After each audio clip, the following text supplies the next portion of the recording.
여러분 안녕하십니까? 한국말씀 사관학교입니다.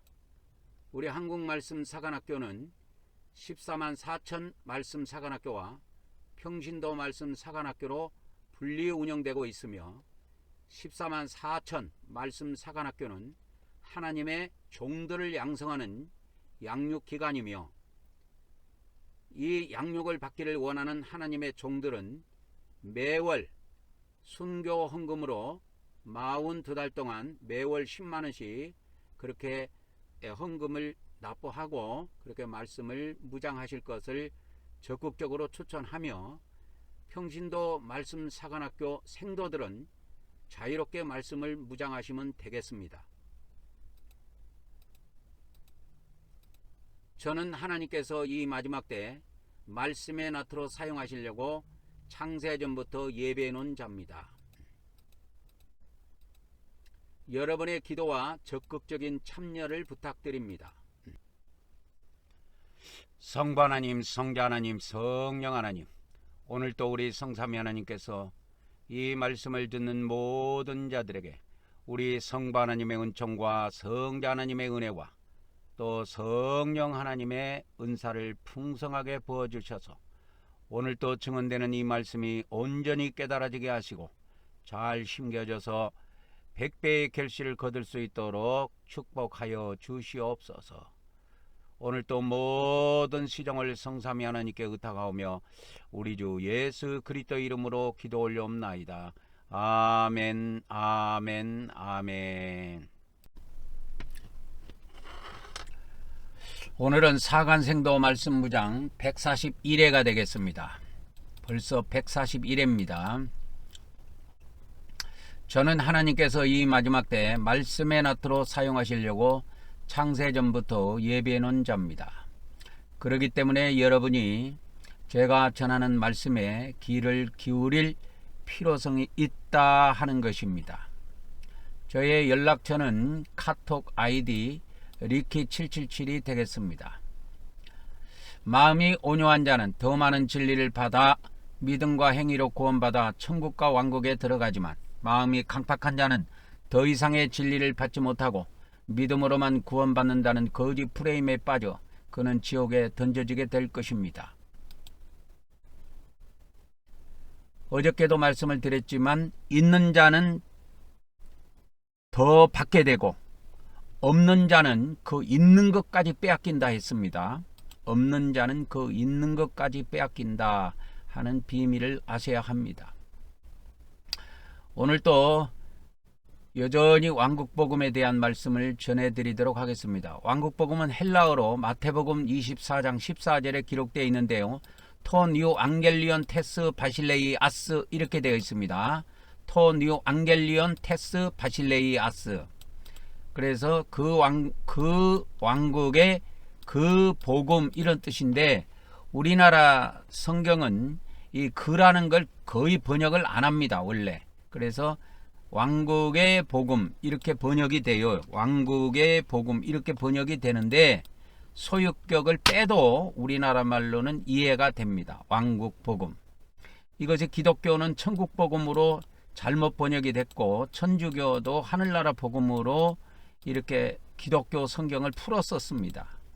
그래서 이 왕국 복음이 천주교에서도 뭔지도 모르고 기독교에서도 뭔지도 몰라요. 그래서 이 왕국 복음 이야기하면 여호와 증인이 아닌가 해갖고 색안경을 끼고 엉뚱한 생각들을 하는데 엉뚱한 생각들 하지 마시고 여러분들 이 왕국 복음에 귀를 기울여야 됩니다. 이 왕국 복음은 이 땅에 하나님이 왕국이 임한다는 복음이에요. 이 땅에 하나님의 왕국이 임한다는 복음이다. 그 천국 복음은 뭐냐? 예수님 믿고 영원히 구원받아 천국에 들어가자고 하는 복음이에요. 그거는 요한복음에서 다루고 있고 이 왕국 복음은 공간 복음에서 다루고 있습니다. 여러분. 그래서 이거를 정확하게 알려드린다면 이 왕국 복음은 공간 복음에서 다루고 있고 공간 복음은 마태복음, 마가복음, 누가복음 세 개의 복음을 묶어서 공간 복음이라고 합니다. 공간 복음이라고 합니다. 그래서 그거는 마태복음, 마가복음, 누가복음에서 다루고 있고, 이 예수님 믿고 영원히 천국 가자고 하는 복음에는 공간복음에 없고 요한복음에 있어요. 요한복음에.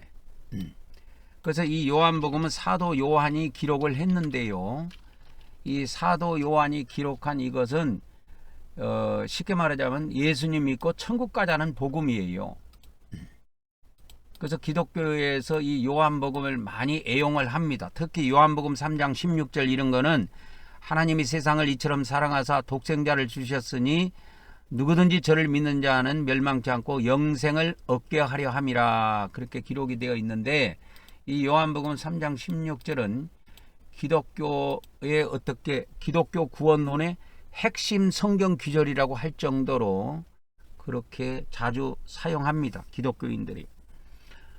그런데 여러분 이걸 알아야 돼요. 성경은 요한복음 3장 16절만 있는 게 아니야. 요한복음 3장 16절은 이 성경 전체가 31,103절인데 그 중에 한 절밖에 안 돼. 그러니까 어떤 성경 기절에다가 너무 무게를 실지 말라 이 말이요. 하나님의 말씀은 공이 다 무게가 있습니다. 어떤 한 성경 기절이 좋다고 해가지고 그것만 너무 무게를 실으면 안 된다 이 말이요. 그래서 제가 이 마지막 때에 이제 마지막 때가 다가오기 때문에 여러분들에게 이 왕국복음을 전파하는 것입니다. 그래서 이때까지 기독교가 2000년 동안 예수님 믿고 그 천국은 하늘나라 왕국입니다. 그래서 천국에 들어가는 그 복음이 증거되어 왔는데, 이 왕국복음은 이 땅에 왕국이 임한다는 거예요. 이게 하나님의 왕국이기도 하고, 요한계시록 11장 15절에 보면 그리스도의 왕국이기도 합니다. 그래서 이 땅에 임하는 왕국, 이 하늘에 있는 왕국에 들어가자고 하는 복음이 천국복음입니다. 그러나 이 왕국복음은 하늘에 들어가자고 하는 복음이 아니에요. 이 땅에 하나님의 왕국이 들어선다, 거기에 들어가자고 하는 것을 알려주는 복음이에요. 이게 헬라어로 제가 자꾸 보여드리는 거는 이 원문에 있는 그대로를 번역해야지, 이 기독교 성경도 그렇고 천주교 성경도 그렇고 한글 성경은 이게 다 틀렸습니다. 그러니까 내가 이해가 안 가는 것이 뭐냐면, 기독교 안에도 헬라어를 공부한 사람이 있을 거고 천주교 안에도 사람이 헬라어를 아는 사람이 한 명도 없지는 않을 텐데, 성경을 번역한 것은 엉뚱하게 번역들을 해놨어요. 이 바실레아라는 단어는요, 천국이라는 이 하늘 천자라고 하는 것이 아예 들어가 있지 않아요. 하늘이라는 것은 헬라어로 우라노스라고 다른 단어가 있습니다. 그래서 그 마태복음 3장 2절에 보면은 천국이 가까이 왔다 해갖고 이 천국이 나와요. 그래서 이 천국은 헬라어로 가보면 어떻게 구성이 되어 있냐면 이렇게 되어 있어요. 하늘 천자는 우라노스죠. 우라노스, 하늘이 있고, 또 국은 뭐요? 왕국의 약자란 말이야. 이게 바실레이아가 있다 이 말이요. 그래서 이 영어로 번역할 때 더 킹덤 오브 헤븐 이렇게 번역이 된 겁니다. 이게 이럴 때만 천국으로 번역해야 돼요. 헤븐이 들어가 있는, 그러니까 헬라어로 말하자면 우라노스가 들어가 있는 거기에만 천국으로 이렇게 번역을 해야지, 아무 때나 놓고 말이야 천국으로 번역하면 안 된다 이 말이요. 그래서 마태복음 24장 14절은 천국으로 절대 번역하면 안 됩니다, 여러분. 그러면 이렇게 되면 돌팔이 성경이 되는 거예요. 그래서 그 헬라어 원문에 가보면 이 천국에 해당되는 거는 그 관사를 다 빼고 명사만 지칭하자면 바실레이아 하나밖에 없어요. 우라노스가 없다니까. 그래서 기독교하고 이 천주교는 성경을 바로 돌려놓으세요. 성경을 돌팔이로 만들면 돌팔이 사역자가 나오고 돌팔이 교인을 만드는 거예요. 그래서 복음이 변질되는 겁니다. 이 왕국복음이 여전히 이 마지막 때 신약시대 마지막 때에 증거되는 복음인데 이 신약시대 마지막 때 증거되는 복음이에요. 그래서 이 천국복음은 신약시대 시작부터 증거되는 복음입니다. 그런데 이 왕국복음은 신약시대 끝에 증언되는 복음이에요. 그래서 이걸 요한계시록 21장에 가보면은 21장에 보면은 새 예루살렘 성이 나오는데 새 예루살렘 성이 나옵니다. 새 예루살렘이 나오는데 이 새 예루살렘 성 있죠. 새 예루살렘 성. 새 예루살렘 성이 있는데 이 새 예루살렘 성의 문으로 표현되어 있어요. 12문. 이것을 상징적으로 이렇게 표현해 놨다고. 그러면 이 12문은 뭐냐 했을 때 이 12문 위에 이름이 박혀 있는데 이스라엘 12지파의 이름이 들어가 있어요.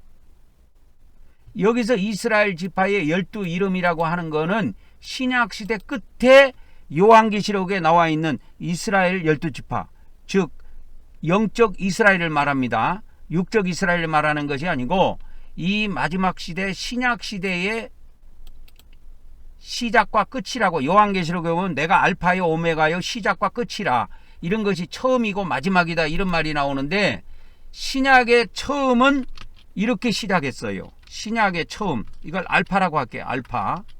신약의 처음은 누구에 의해서 시작이 됐냐면 12사도에 의해서 됐어요. 그래서 이 예루살렘 요한계시록 12장에 보면은 예루살렘에 12기초석, 새 예루살렘에 12기초석이 있습니다. 12기초석에 요걸 요 위에다 올릴게요. 요 위에하고 같게 하기 위해서. 그러니까 이거는 시작이란 말이에요. 시작과 끝. 그래서 신약시대 시작은 새 예루살렘 성의 12기초석으로 이렇게 되어 있어요. 그러니까 이것을 다시 말하면 신약의 시작은 12사도에 의해서 시작이 됐다. 이거를 요한계시록 21장에 보면 이거를 어떻게 상징해 놨냐면 새 예루살렘 성의 12기초석에 12사도의 이름이 기록이 되어 있어요. 이 기초석이 있는데 거기에 보면 12사도의 이름이 다 기록이 되어 있습니다. 그리고 이 신약시대 끝에는 12사도가 와서 사역을 하는 것이 아니고 이스라엘 12지파가 사역을 해요. 12지파가 사역을 합니다. 그래서 이것이 요한계시록 21장에는 이것이 뭐로 상징이 되어 있냐면 이렇게 상징되어 있습니다. 이것이 뭐로 상징되어 있냐면 새 예루살렘의 12문으로 상징되어 있어요. 12문. 그래서 요한계시록 거기에 보면 이게 12문이 나옵니다. 12문이 나옵니다. 여기 나오죠. 계시록 21장 12절에 12문이 있고, 근데 12문에는 12천사가 있고, 그 문마다 천사가 하나씩 있습니다. 그 문들 위에 이름이 써져 있는 거야. 이 12문이니까 문들이라고 한 겁니다. 그러면 이스라엘 12지파의 이름들이 있다고. 문에 하나씩 이렇게 이름이 들어가 있어요. 그래서 여기에 12지파의 이름이 들어가 있어요. 이거를 요한계시록 해석할 때 세대주의에서는 이걸 자꾸 문자적으로 해석해 가지고 1948년도에 그 독립한 1948년도에 재탄생한 저 팔레스타인 지역에 있는 이스라엘 자손의 12지파라고 이야기하는데, 그 12지파는요, 그것 12지파로 그건 쓰잘데기도 없어요. 왜 그런지 아십니까? 이미 2000년 동안에 이방인들 세계에서 이 유대인들이 흩어져 갖고 서기 70년에 예루살렘이 멸망할 때 이스라엘 이 12지파가 다 흩어져 갖고 이방 지역에 묻혀 갖고 살았다고. 그래 가지고 이거를 도대체 이스라엘이 1948년도에 나라가 생기고도 이 지파를 분리를 할 수가 없는 거예요. 그리고 이스라엘로 대대로 이어온 것도 아니고 이방인들하고 섞어서 이렇게 살아가지고 왔는데, 이방인들과 혼인해가지고 피가 섞여가지고 왔는데, 그래가지고 이 이스라엘 나라가 들어서고 나가지고 애를 먹었다고. 그래서 어떻게 정리를 하냐면 엄마를 기준으로 해갖고 정리를 한 거예요. 왜? 남자는 이방인들도 너무 많으니까. 그래서 엄마가, 쉽게 말하자면 엄마가 이스라엘이면은 유대인이면은 유대인으로 받아주자, 이렇게 결정을 한 겁니다. 엄마를 기준으로 해가지고. 남자가 뭐 프랑스인이 됐든 미국인이 됐든 영국인이 됐든 독일인이 됐건 러시아인이 됐건 그런 거 따지지 말고, 여자가 엄마가 유대인인 경우에 그걸 그 후손들을 유대인으로 쳐주자. 그래갖고 받아준 거예요. 그래서 2000년 동안 이게 잡탕이 됐는데 뭔 순수한 이스라엘 12지파가 어디가 있습니까? 인위적으로 만든 거지. 인위적으로 만든 거예요. 이거는 이스라엘 12지파는 이미 하나님께서 빠스가 버렸다니까. 이거 이방 시대, 이 교회 시대 2000년을 통해서 하나님께서 빠스가 버린 거예요. 파괴시켜 버렸단 말이에요. 그래서 이거 세대주의 전천연설에서는 이걸 문자 그대로 해갖고 이스라엘 12지파라고 이야기하는데, 이거는 성령님이 어떻게 해석해 주는가 그 비밀을 한 번도 안 들어봐서 그래요. 그래서 이 12무는 뭐냐면 이스라엘 12지파의 이름인데, 이 이스라엘 12지파가 누구냐면 이 마지막 때 왕국 복음을 전할 이스라엘 12지파예요. 이게 영적 이스라엘이라니까. 영적 이스라엘. 즉 예수 그리스도를 믿는 사람들 중에서 이게 나온다는 거예요. 그래서 이것을 요한계시록 21장에서는 몇 절이요? 계시록 21장 12절에는 그 12문으로 나온 겁니다. 12문. 12문. 여기다가 성경 기절을 제가 딱 넣어 드릴게요. 12문. 그리고 이제 거기 밑으로 넘어가 보면 봐보세요. 계시록 21장 14절에 보면 그 성에 성곽이 있다고. 이 성곽이라는 건 성벽을 말해요. 성벽. 성벽에, 그러니까 성이 있는데 성 밖에는 성벽이 있다고. 이 성을 아무나 못 들어오게 성벽이 있는데 그 성벽에는 12기초석이 있더라. 근데 그 위에 어린 양의 12사도의 이름이 있더라 이 말이에요. 12사도의 이름이 있다 이 말이에요. 그래서 이 비밀을 잘 하셔야 돼요. 그래서 이 천국복음, 그러니까 예수님 믿고 그 영혼이 구원받아가고 죽어서 천국 가자 하는 것이 기독교 2000년 동안 이게 전해 내려왔다고. 그것을 성경에서는 이 요한복음을 성경에서는 천국복음으로 이야기하지 않고 요한복음으로 그냥 이야기합니다. 그러면 이 요한복음을 특정 지을 때 이것이 요한복음이 중심이 돼갖고 믿음으로 구원받아 천국 들어가자는 복음이 기독교 2000년 동안에 증언되어 왔는데, 이 요한복음을 특징 지어서 무슨 복음이냐 하면 천국복음이라고 지칭할 수가 있어요. 그런데 이 왕국복음은 전혀 다른 겁니다. 이 왕국복음은 이게 마태복음 24장, 그 다음에 마가복음 13장, 누가복음 21장, 이게 다 종말장이에요. 이 종말을 다루고 있는 건데, 거기에 이렇게 이 마지막 때 끝까지 견디는 자는 구원을 받는다고 하는 내용이 다 나와요. 마태복음 24장에도 나오고 마가복음 13장에도 나오고 누가복음 21장에도 나오는데, 이거를 이 마지막 때 이런 환란이 오고 역경이 오는데 이 끝까지 견디는 자는 구원을 받는다고 하는 것이 공간복음에 다 나와요. 그러면 끝까지 견딘다는 것이 뭐냐 했을 때 내가 그걸 설명해 줬잖아요. 멸망에 가져간 것이 거룩한 곳에 선 그때부터 유대에 있는 자들, 즉 예수님을 믿는 자들은 산으로 도망하라. 그래서 산으로 도망해서 보호처가 건설된 그 산으로 도망가서 땅속에 거하는 자, 즉 끝까지 견딘다, 끝까지 히포메노 하는 자, 그것이 끝까지 땅 아래 머무는 자는 구원을 받는다고 하는 것이 이 왕국복음의 핵심입니다.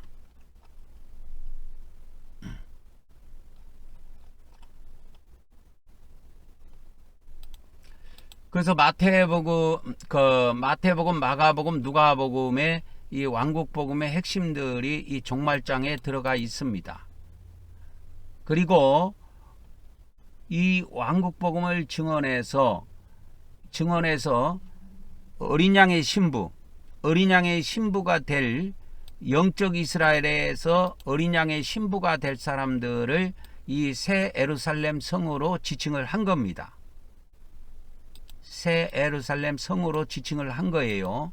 그래서 이 새 예루살렘 성은 계시록 21장 그 9절에 가보면 내가 신부 어린 양의 아내를 내게 보여주리라 해가지고 뭘 보여줬냐면 하늘에서 내려오는 거룩한 성 새 예루살렘을, 이 예루살렘 성을 보여준 겁니다. 거룩한 성 예루살렘을 보여주신 거예요. 요한계시록에 보면 새 예루살렘이라는 이름이 나와요. 새 예루살렘이라는 이름이 나오는데 딱 2번 나옵니다. 2번 새 예루살렘이. 그리고 그 아까 보여드렸던 계시록 21장 10절에 그 하나님께서 어린 양의 아내를, 천사가 요한에게 신부, 어린 양의 신부, 어린 양의 아내를 보여준다고 하면서 보여줬던 성은 이 예루살렘 성이에요. 여기에는 셋자가 안 들어가 있습니다. 거룩한 성 예루살렘 이렇게 돼 있어요. 그러니까 이거를 성자를 이렇게 뒤로 빼면 거룩한 예루살렘 성 이렇게 될 수도 있어요. 이 성이라고 하는 것은 도시를 이야기합니다. 하나의 큰 도시예요. 근데 이 요한계시록 21장에 이와 같이 새 예루살렘 성을 보여준다고 말하지 않고, 계시록 21장 10절에는 새 예루살렘을 보여준다 말하지 않고 그냥 예루살렘이라고 이야기합니다. 거룩한 성 예루살렘. 그래서 여기에서 꼭 또 기억해야 될 것이 뭐가 있냐면 이 요한계시록에 예루살렘이 2번 나와요. 아니 2종류가 나와요. 예루살렘의 2종류에 대한 것을 잠깐 말씀드리도록 하겠습니다. 그래서 이 계시록 21장에 보면 2종류의 예루살렘이 있어요. 이 계시록 21장에 나온 내용입니다. 그래서 계시록 21장에 2종류의 예루살렘이 나와 있는데 그 첫 번째 예루살렘은 계시록 21장 2절부터 이렇게 쭉 들어갑니다. 2절, 3절, 4절, 5절 이렇게 쭉 들어가 보면 거룩한 성 새 예루살렘 이렇게 나와요. 거기에는 이름이 계시록 21장 2절입니다. 여기는 정확하게 계시록 21장 2절에는 거룩한 성 새 예루살렘 이렇게 나와요. 그리고 아까 금방 이야기했던 계시록 21장 10절에는 거룩한 성 예루살렘 이렇게 나옵니다. 이 두 개가 달라요. 똑같은 게 아니에요. 똑같은 게 아닙니다. 이 요한계시록 21장에 2종류의 예루살렘이 나와요. 이게 굉장히 해석하기가 어려운 부분인데 이 요한계시록 21장에는 2종류의 예루살렘이 나온다. 이걸 기억하셔야 됩니다. 그러면 이제 계시록 21장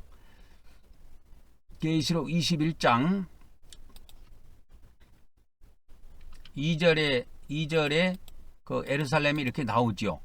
새 예루살렘 해가지고요.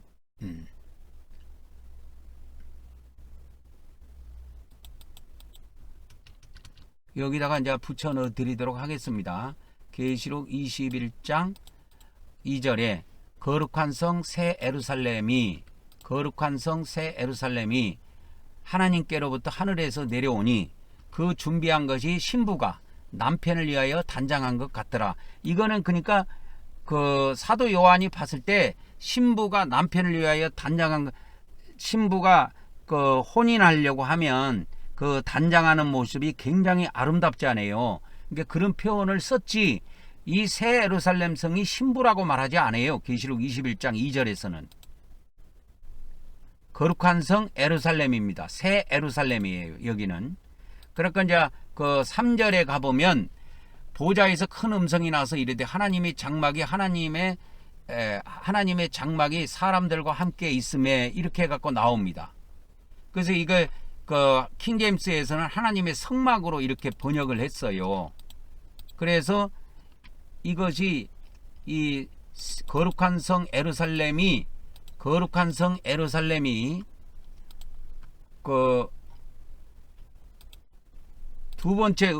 첫 번째 의미로는 거룩한 성이고, 그러니까 거룩한 성입니다. 거룩한 성.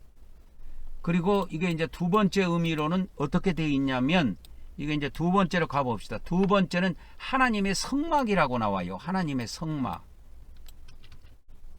그래서 이 첫 번째 요한계시록 21장의 전반부에 나오는 새 예루살렘 성은 하나님의 성막을 이야기합니다. 이 하나님의 성막이라고 하는 건 구약의 성막이라는 의미가 많이 나오는데, 이게 헬라어로 스케네예요. 스케네. 영어로는 터버네클이라고 하는데, 그것이 구약에 가면 다 성막으로 이렇게 번역이 되어 있습니다. 이 성막은 하나님의 거처를 이야기해요. 거처를 이야기합니다. 거처를 이야기해요. 그런데 이제 두 번째 있는 이 새 예루살렘 성을 조금 알려드리도록 하겠습니다. 두 번째 있는 새 예루살렘 성은 요한계시록 11장 9절에 나옵니다. 11장 9절에 이것이 어떤 의미로 등장을 하냐면, 어떤 의미로 등장을 하느냐 하니까, 어떤 의미로 등장을 하냐면, 이게 첫 번째 의미입니다. 여기에 보니까 아내, 신부 곧 어린 양의 아내, 이렇게 나옵니다. 신부 곧 어린 양의 아내. 이런 의미로 나와요. 그래서 이제 그 계시록 21장 10절에 가보면 성령으로 나를 데리고 크고 높은 산으로 올라가 하나님께로부터 하늘에서 내려온 거룩한 성 예루살렘. 여기에는 그 아까 계시록 21장 2절에 나오는 새 예루살렘 성과 구분하기 위해서 여기는 새 자가 없어요. 거룩한 예루살렘, 이렇게 되어 있습니다. 거룩한 예루살렘. 거룩한 예루살렘, 그렇게 되어 있습니다.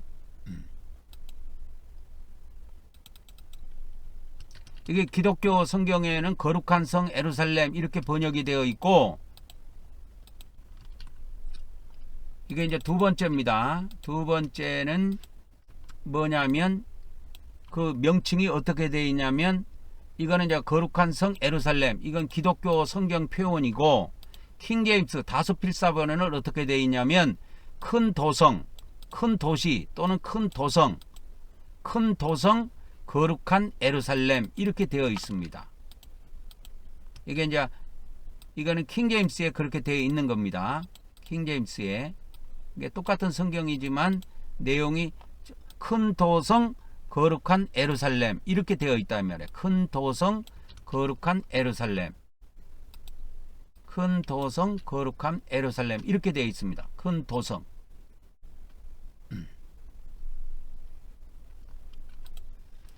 그래서 여기에는 새 예루살렘 이 말이 없어요. 새 예루살렘 이 말이 없습니다. 그거에 유념하셔야 돼요. 이게 똑같은 거라고 생각하면 난리 납니다. 그래서 계시록 21장 9절에는 어린 양의 아내를 보여준다고 해가지고 예루살렘 성을 보여준 거예요. 이 거룩 큰 도성, 이것이 뭐예요? 거룩한 예루살렘 이 말입니다.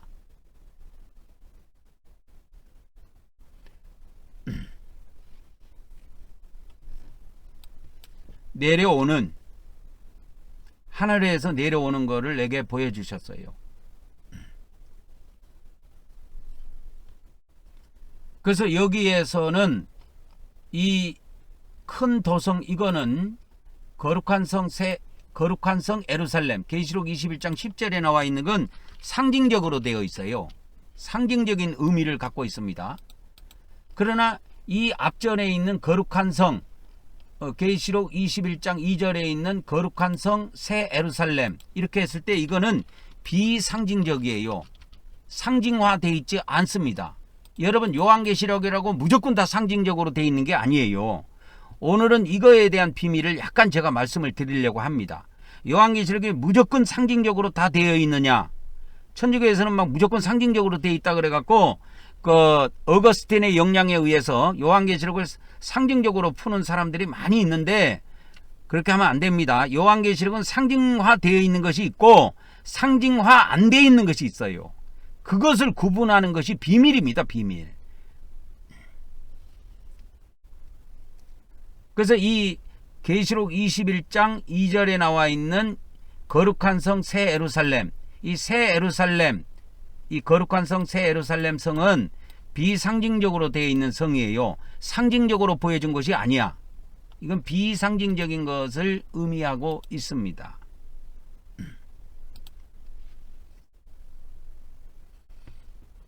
그리고 두 번째 이 거룩한 성, 그러면 이제 뭐 전혀 이 거룩한 성 새 예루살렘은 상징적으로 해석할 수 없느냐, 그런 의미는 아니에요. 그런 의미는 아니고 일부 그 내용 중에서 상징적인 이 거룩한이라는 의미가 뭐냐 해서 이런 것들을 우리가 상징적으로 해갖고 영적으로 해석할 수가 있습니다. 그래서 이거를 하나님의 성막이라고 이야기한 거예요. 하나님의 성막.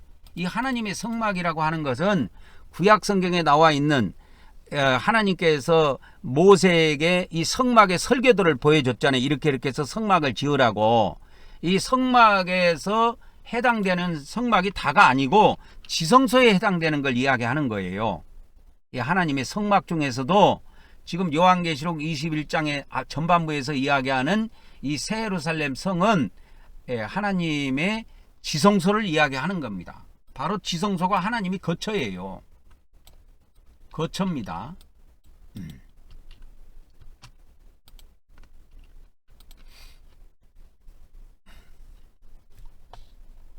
그리고 이 거룩한 성 예루살렘은 여기서 계시록 21장 9절에서 보여주듯이 신부, 곧 어린 양의 아내를 보여주겠다 해갖고 성을 보여준 거예요. 한 도시를, 거룩한 도성을 보여준 거예요. 그래서 이 도성은 처음부터가 상징적인 의미를 갖고 있다 이 말이요. 그래서 사도 요한이 그 성을 보기는 했지만, 이 거룩한 성 예루살렘을 보기는 했지만, 그거는 신부에 대한, 어린 양의 아내에 대한 비밀을 알려준 거예요. 이걸 잘 이해하셔야 됩니다.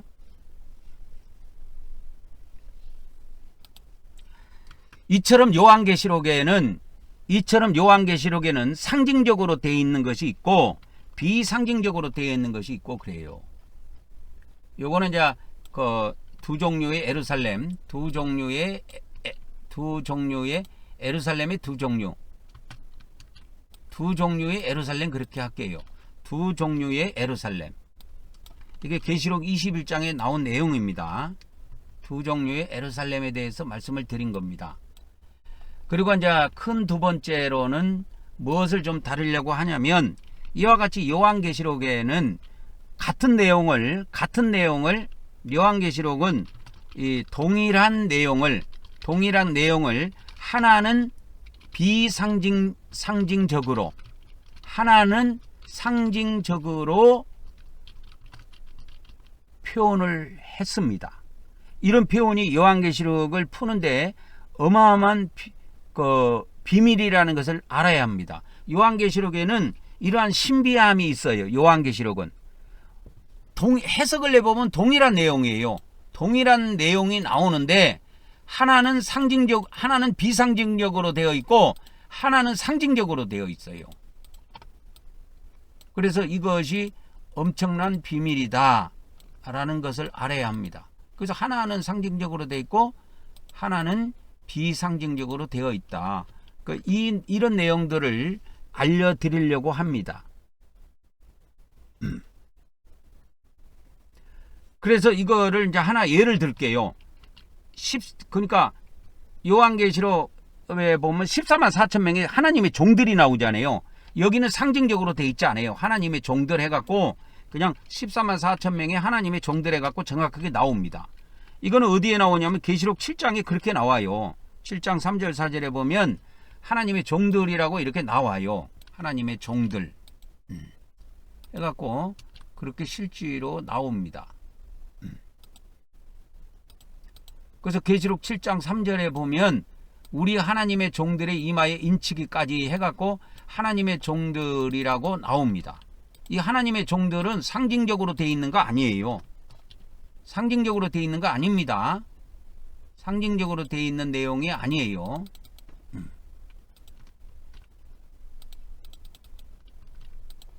그래서 14만 4천 명의 종들은 14만 4천 명이 뭐하는 거냐? 하나님의 종들이라고 나와요. 이게 상징화되어 있는 게 아니라니까.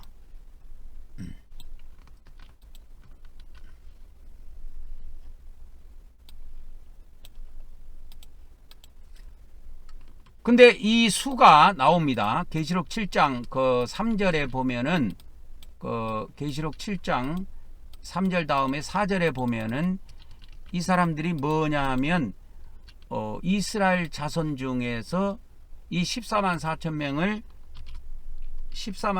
명을 뭐라고 이야기하느냐? 계시록 7장 3절에는 하나님의 종들이라고 이렇게 하고 있다 이 말이요. 이 14만 4천 명을. 이건 비상징적입니다.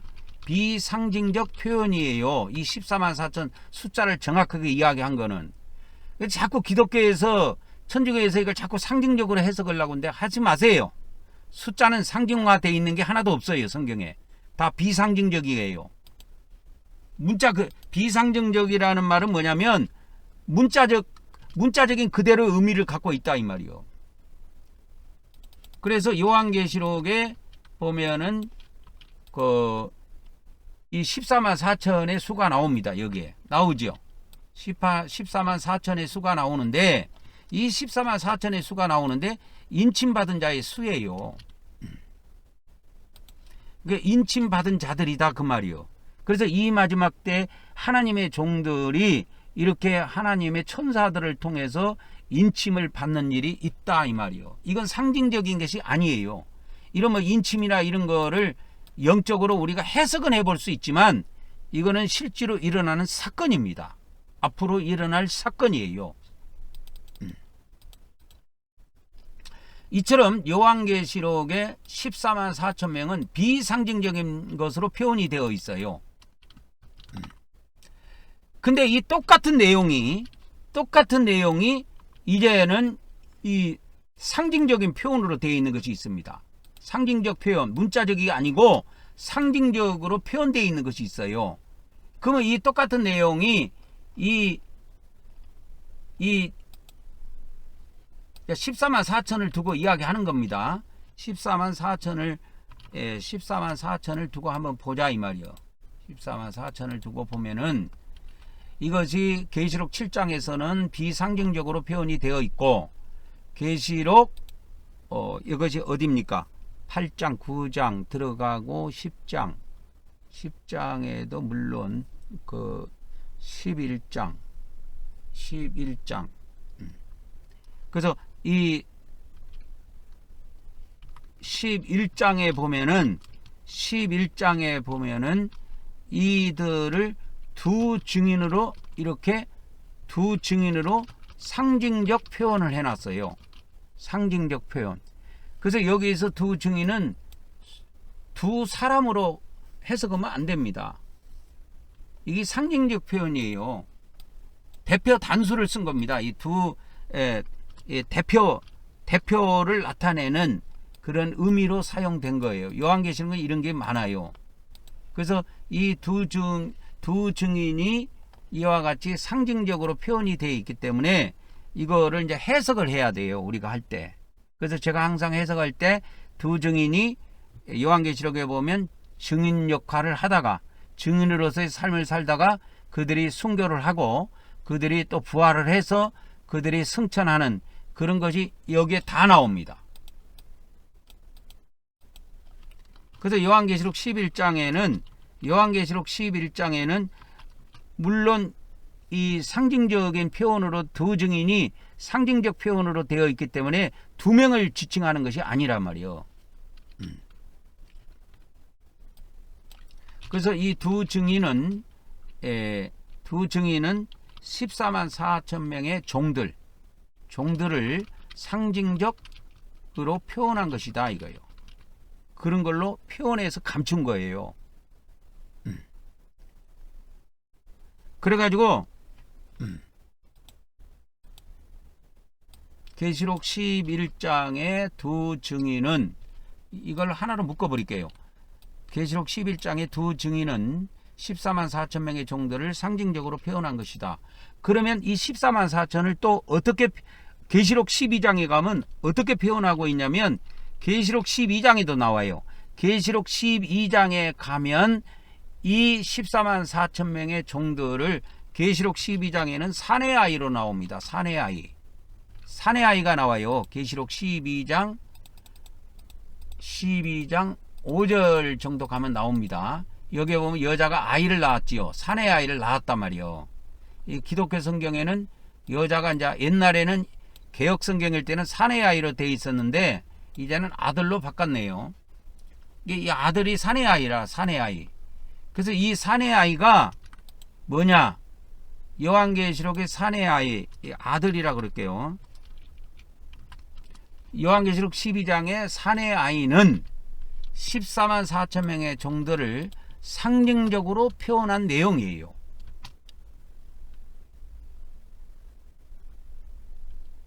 상징적으로 표현한 내용입니다. 그래서 이 계시록 12장에서는 내용이 간단해요. 봐보세요. 이 장차 철장으로 만국을 다스릴 남자, 이 아이는 철장으로 모든 민족을 다스릴 자, 이렇게 나와요. 내용이 이거 나오죠. 내용이. 그러니까 하나로 표현해 놓은 거예요. 단수로. 근데 여기에 뭐가 있냐면 이들이 어쩌면 하나님 앞과 보좌 앞으로 올라가더라. 이게 나와요. 하나님 앞과 보좌 앞으로 올라가더라. 하나님 앞과 보좌 앞으로 올라감. 이게 휴거입니다. 휴거. 요한계시록의 휴거는 이것밖에 없어요. 휴거 내용이. 근데 동일한 내용이 휴거 내용이 계시록 11장에 두 증인이 휴거하는 장면이 나옵니다. 계시록 11장에. 계시록 11장에도 두 증인이 순교한 후에 부활하여 휴거하는 사건이 기록이 되어 있습니다. 요한계시록 11장에요. 그래서 계시록 11장에 가면 나와요. 실제로. 그래서 굵은 베옷을 입고 1260일 동안 예언하는 이 증언하는 일이 있어요. 그래서 이와 같이 이들이 증언을 하다가 증언을 이제 다 마치게 되면 증언을 다 마치게 되면 무적행으로부터 올라오는 이 짐승들에 의해서 이게 죽임을 당하게 됩니다. 그랬다가 그들이 3일 반 동안 죽은 채로 이렇게 장사를 지내지 않는 상태로 땅 위에 이렇게 거리에 이 시체가 그대로 3일 반 동안 있다가 이들이 하나님의 그 능력에 의해서 이와 같이 3일 반 후에 어떤 일이 벌어지냐, 하나님의 생기가 그에게 들어가 가지고 그들의 발로 일어서요. 발로 일어선다는 건 부활한 걸 이야기합니다. 이리로 올라오라 그러니까 그들이 이걸 듣고 하늘나라로 올라가 버려요. 이 일이 있는 겁니다. 그래서 계시록 11장 12절에 무슨 사건이 있냐? 휴거 사건이 있어요. 휴거 사건이. 이것이 다른 사건이 아니고 똑같은 사건을 이렇게 상징화해서 강조를 자꾸 하는 거예요. 요한계시록에서는. 왜? 요한계시록의 핵심은 14만 4천이에요. 핵심은 14만 4천입니다. 여러분. 그래서 이 14만 4천을 계시록 7장에서는 상징화하지 않고 문자 그대로 표현했어요. 그래서 숫자를 정확하게 드러냅니다. 14만 4천 명이라고. 입맞은 자가 14만 4천 명이라고 정확하게 숫자를 드러내요. 이게 상징화된 것이 아니에요. 여기서 인침이라는 건 우리가 해석해 볼 필요는 있지만 뭐 해석 안 해도 아무 상관이 없어요. 이 마지막 때 하나님의 천사가 보냄을 받아가지고 하나님의 종들 중에서 이 마지막 때 이 왕국 복음이 무장된 종들의 이마에다가 인을 친다. 이마에다가 인을 치는 거는 굉장히 상징적인 의미가 있어요. 이런 거는. 그래서 이마는 우리가 해석해 볼 필요성은 있습니다. 이마. 왜 손에다가도 칠 수가 있고 뭐 가슴에다가도 인을 칠 수도 있고 또 손바닥에다가도 칠 수도 있고 손등에다가도 할 수가 있고 뭐 콧등에다가도 할 수가 있고 뭐 여러 군데 할 수가 있는데 왜 이마에 하느냐. 이런 거는 우리가 상징적인 의미를, 영적인 의미를 해석해 볼 가치는 충분히 있습니다. 근데 해석을 안 해도 아무 상관이 없어요. 지장이 없어요.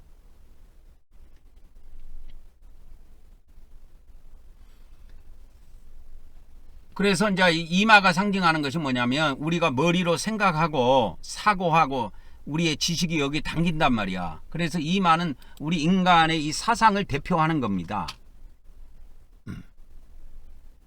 그래서 이마에다가 인을 치는 건 그의 사상, 그의 썩어 빠진 사상이 아니고 그의 거룩한 사상, 거룩한 생각, 거룩한 믿음, 거룩한 말씀, 이 마지막 때 이 왕국복음과 요한계시록의 이러한 거룩한 말씀들을 다 무장해가지고 그가 능히 자기의 사상화 만든 거예요. 그의 신앙으로 만들고 그의 사상으로 만들고 그의 순교 사상과 순교 신앙으로 만든 겁니다. 그렇게 된 사람들에게 이마에다가 인을 치는 거예요. 이게 안수와 같다니까. 목사 안수와 같은 의식이에요. 그래서 요한계시록 7장은 상징화되어 있는 것이 없어요. 요한계시록 7장에는 상징화되어 있는 것이 없고 그대로의 미래에 일어날 그 사건을 그대로 보여준 겁니다. 사도 요한에게. 그래서 이 숫자가 정확하게 드러나요. 그런데 계시록 11장에는 이걸 증인으로 묶어버렸어요. 왜 그러면 증인을 한 증인이라고 말하지 않고 왜 두 증인이라고 썼느냐라고 하는 거는 원래 그 하나님께서 증인들을 파송할 때 둘씩 짝을 져갖고 보내요.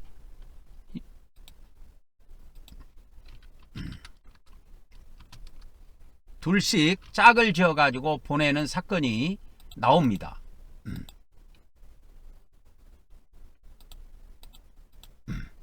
그래서 마태복음 6장 7절에 보면 예수님이 12제자를 부르사 둘씩 보내죠. 한 명씩 보낸 적이 없어요. 그래서 여기에서 증인을 보낼 때는 최소 단위가 둘이에요. 그래서 두 증인으로 된 겁니다. 이게 원래 한 증인이라고 쓸 수도 있지만은 원래 두 증인을 하나님께서 보낼 때 최소 숫자가 둘이에요. 둘씩 짝을 보내갖고 보내기 때문에 마가복음 6장 7절에도 둘씩 보내는 겁니다. 이와 같이.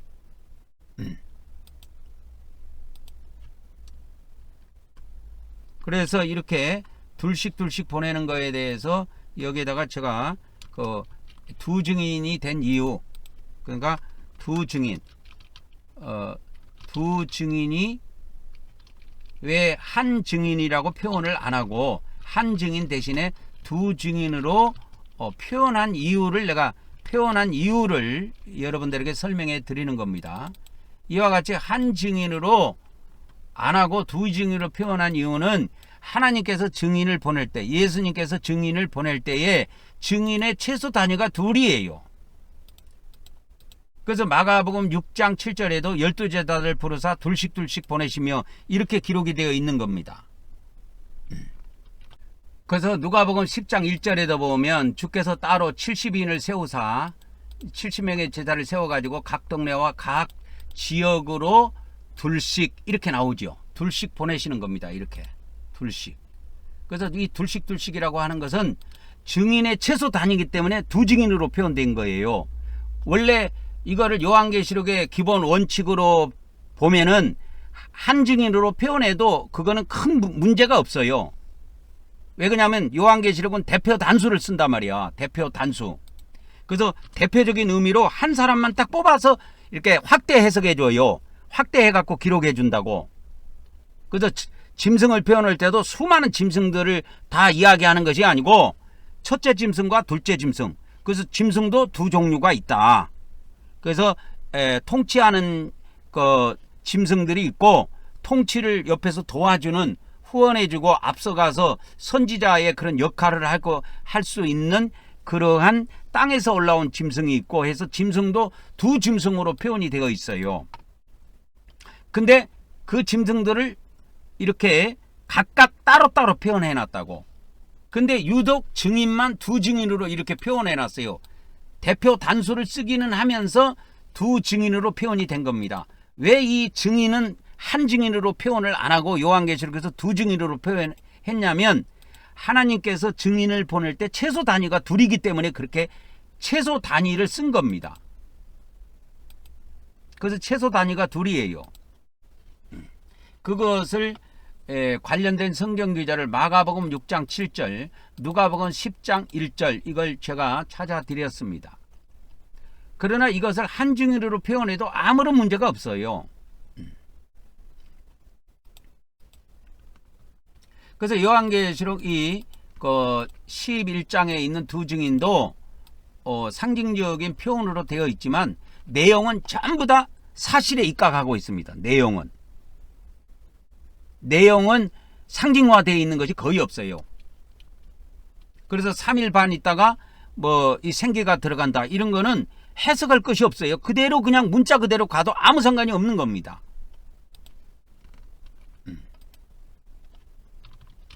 그러나 내용은 상징화되어 있지 않고 사실적 표현을 하고 있다. 내용은 사실적 표현을 하고 있다. 이 내용을 아셔야 됩니다. 요한계시록 11장의 내용은 두 증인에 대한 내용은 사실적인 내용을 거의 다 표현하고 있어요. 상징화되어 있지 않아요. 그래서 휴거가 된다. 하늘나라로 올라간다.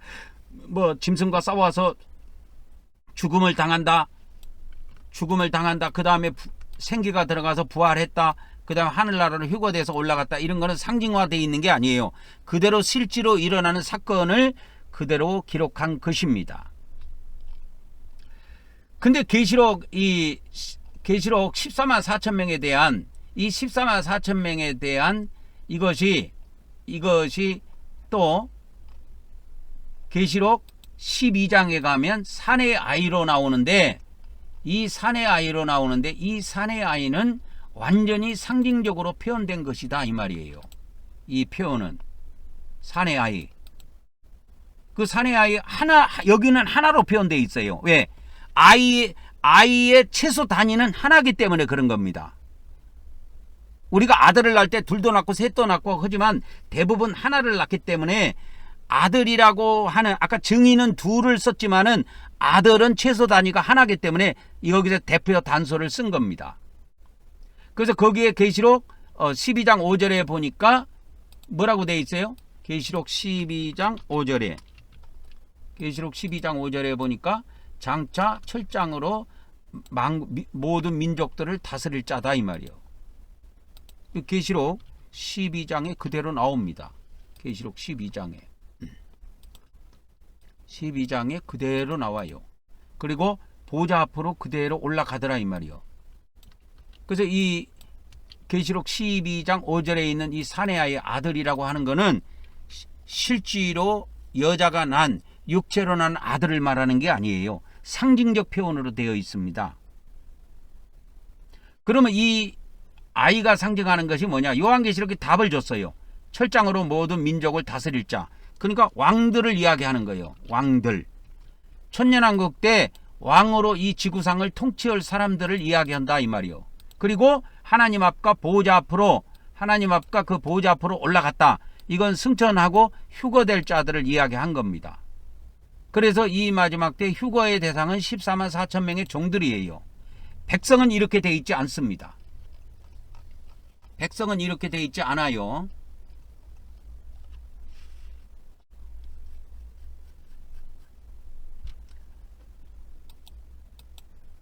그래서 이 14만 4천 명의 종들은 하나님의 그 종들인데, 이 마지막 때 하나님의 종들인데 14만 4천 명으로 이렇게 표현이 되어 있어요. 그러면 이제 세 번째로 그러면 하나님의 종들 말고 이 마지막 때 구원받은 하나님의 백성들에 대해서 한번 살펴볼게요. 백성들의 수는 나오지 않습니다. 하나님의 백성들의 수는 기록되어 있지 않아요.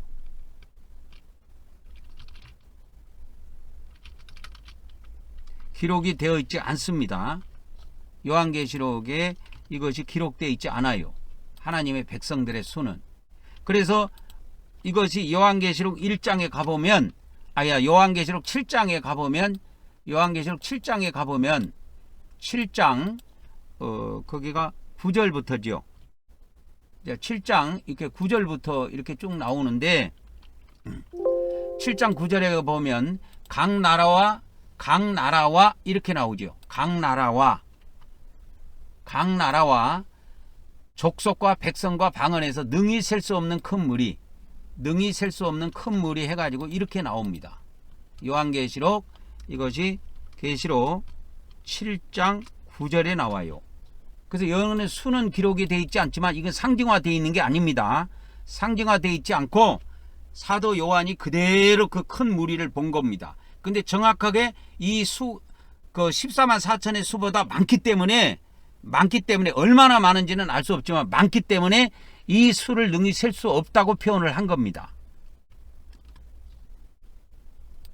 그러니까 10만 단위 14만 4천은 수를 세서 기록을 해놨지만 이 100만 단위까지 가는 것으로 해석이 됩니다.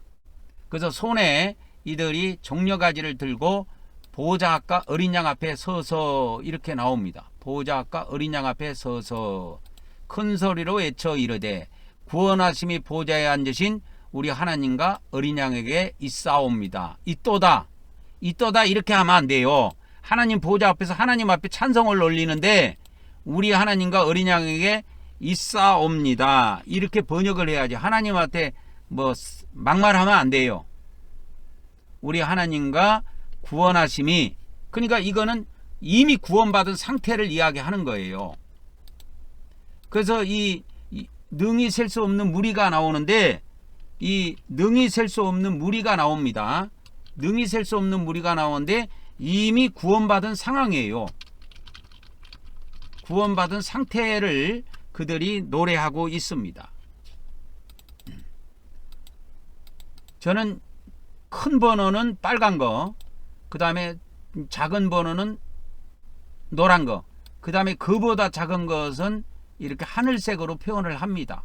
그래서 방가로는 노란 거, 양가로, 거기에서 또 새끼친 이 가로는, 양가로는 파란 이 하늘색, 이렇게 해서 표현을, 이 세 가지를 반복적으로 표현을 합니다. 그래서 이들이 구원받은 상태예요. 구원받은 상태를 지금 이야기하는 겁니다. 완전 구원받은 상태인데 그 구원받은 상태에 이들이 보좌에 앉으신 우리 하나님과 어린 양께 있사옵니다 해갖고 여기에서 하나님께 영광을 돌리는 장면입니다. 영광을 구원받은 상태고 하나님께 뭐요? 영광을 드린 장면이에요. 이게 영광을 드리는 장면입니다. 계시록 7장 10절은 이미 구원받은 상태예요. 그러면 이 보좌는 어디 보좌냐? 이걸 알려드릴게요. 자 보세요. 여기 보좌는 아까 제가 계시록 21장 2절에 보면은 하나님의 그 장막이라고 하는, 하나님의 그 거처라고 하는 지성소가 땅에 내려온다고 그랬죠. 땅에 내려온 상태입니다.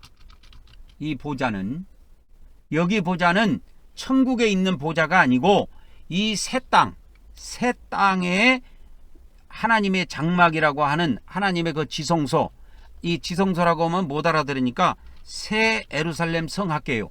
그 계시록 21장 2절입니다.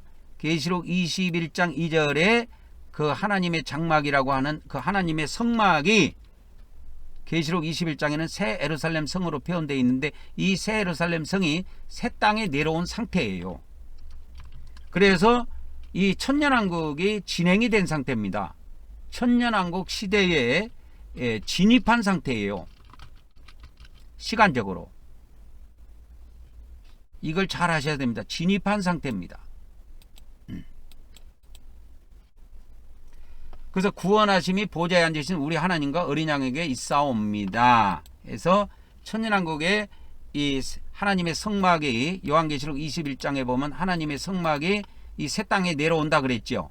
새 땅에 내려온 상태에서 이 지구상이 이미 새 땅이 됐어요.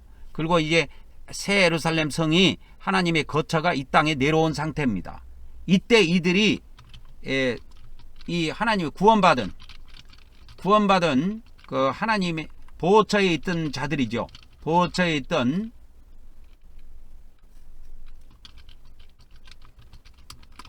있던 하나님의 백성들이 이제 그 하나님의 장막이라고 하는 새 예루살렘 성 안에 있는 보호자 앞에 나가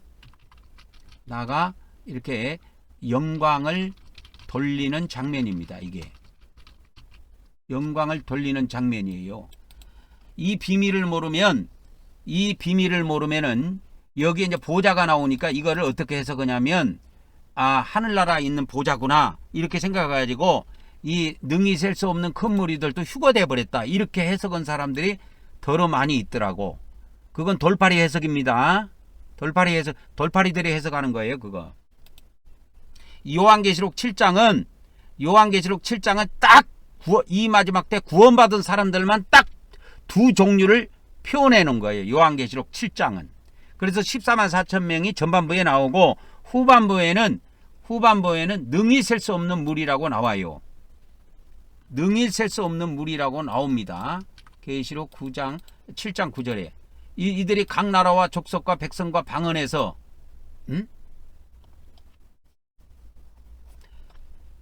각 족속과 백성과 방언에서 능히 셀 수 없는 큰 무리가 나와.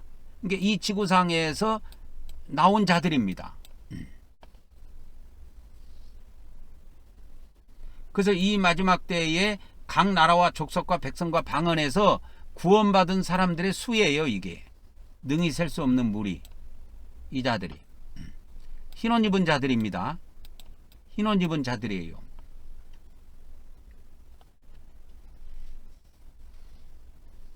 그래서 보호자가 어린 양 앞에 서서 이렇게 되어 있습니다. 그래서 보호자가 어린 양 앞에 서가지고 영광을 돌리는 장면이에요. 이 영광을 돌리는 장면이 뭐냐?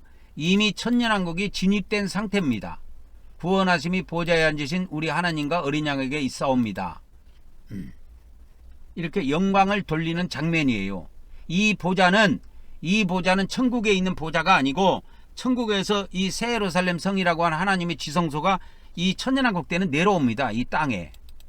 그래서 요한계시록 21장 3절에는 하나님의 성막, 하나님의 장막으로 표현되어 있고 2절에는 새 예루살렘 성, 거룩한 성, 거룩한 새 예루살렘, 거룩한 성, 새 예루살렘 이렇게 표현되어 있다 이 말이에요. 이게 내려와요. 그러니까 보호처에 있던 하나님의 백성들이 보호처에서 나와가지고 이미 새 땅이 돼 있어요. 근데 이들이 이 보호자 세계에 가서 하나님께 영광을 돌리기 전에 먼저 하는 일이 있어요. 이 보호처에 있던 하나님의 백성들이 이 새 예루살렘 성에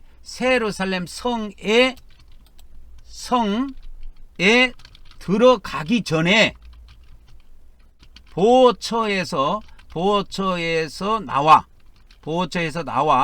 가장 먼저 하는 일이 있습니다. 가장 먼저 하는 일이 있어요. 가장 먼저 하는 일이 뭐냐?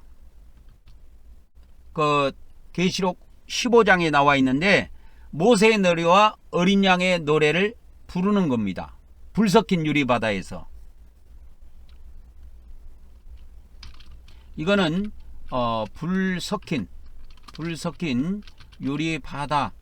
유리바닷가에서 서서 모세의 노래와 어린 양의 노래로 찬양을 돌립니다. 하나님께 찬양을 드린다 이 말이야. 이거는 이제 찬양을 드리는 그 유리바닷가에서 갖고는 불 섞인 유리바닷가에서는 찬양을 드리는 것이고, 이 보좌 앞에 가서는 하나님의 보좌 앞에 나가서는 찬양을 드리는 게 아니고 직접적으로 영광을 이렇게 드리는 겁니다. 이렇게 영광을 돌리는 장면이에요. 그래서 여기에 보면 계시록 7장 10절에 보면 구원하심이 보좌에 앉으신 우리 하나님과 어린 양에게 있도다 이렇게 하지 말고 있사옵니다. 구원하심이 보좌에 앉으신 우리 하나님과 어린 양에게 있사옵니다. 그거를 찬양을 드리는 거예요. 그러니까 그것을 딱 보고 모든 천사가 보좌와 장로들 그리고 네 생물 주위에 서 있다가, 모든 천사가 보좌와 장로들과 네 생물 주위에 서 있다가 보좌 앞에 엎드려 가지고 얼굴을 땅에 대고 하나님께 경배를 올립니다. 이게 천년왕국 때 하나님께 경배 드리는 장면이에요. 이게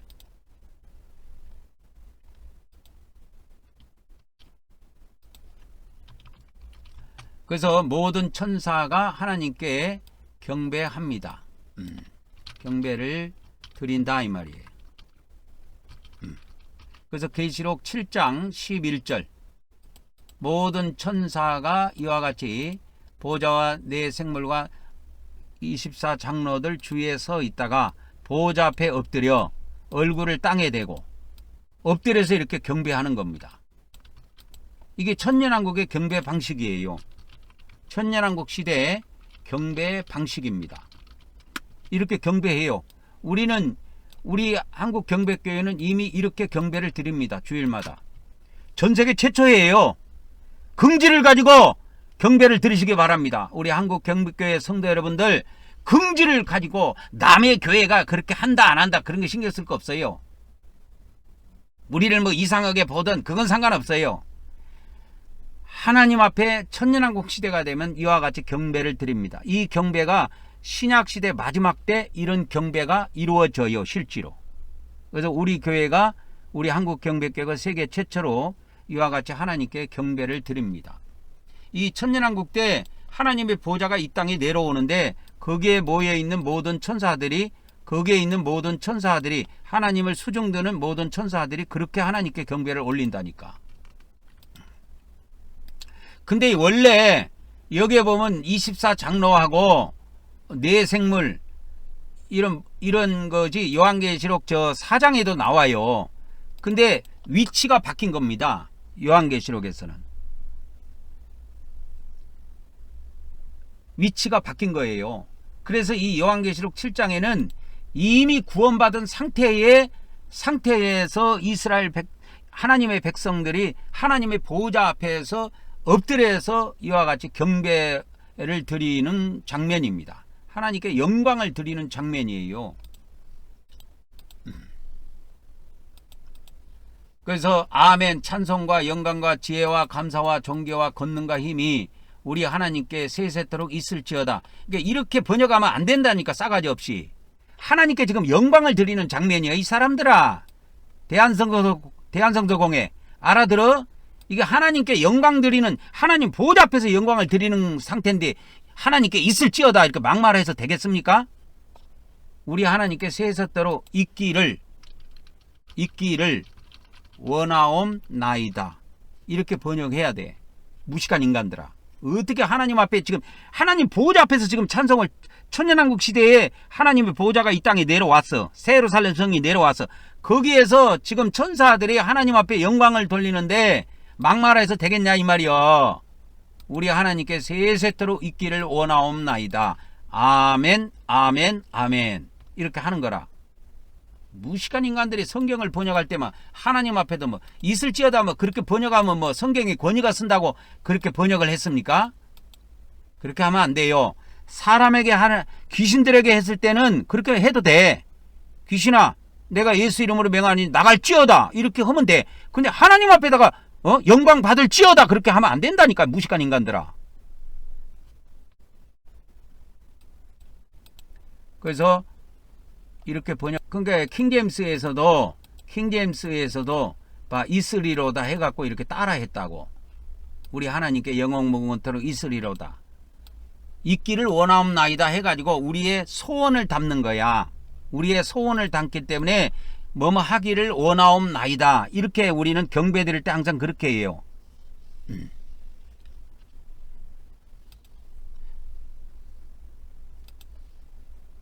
이런 거 하나도. 그래서 이 장로가, 이 hin원지번자가 누구냐, 어디서 나왔느냐 하니까 이들이 큰 환란, 대환란에서 나온 자라고 알려줘요. 이 대환란에서 나온 자라고 알려준다고. 이들이 누구냐? 대환란에서 나온 자들이야. 대환란에서 나온 자들, 대환란에서 나온 자들이다 이 말이요. 이미 대환란은 다 지나갔어요. 대환란이 끝났다니까. 대환란에서 살아남은 사람이야. 대환란에서 구원받은 자들이라, 구원받은 사람들이다 이 말이요. 구원받은 사람들이 하나님의 그 보좌 앞에, 하나님 앞에, 그러니까 예루살렘 성에 들어가 갖고 하나님께 처음으로 영광을 돌리고 경배를 드리는 장면입니다. 경배를 드리는 장면이에요.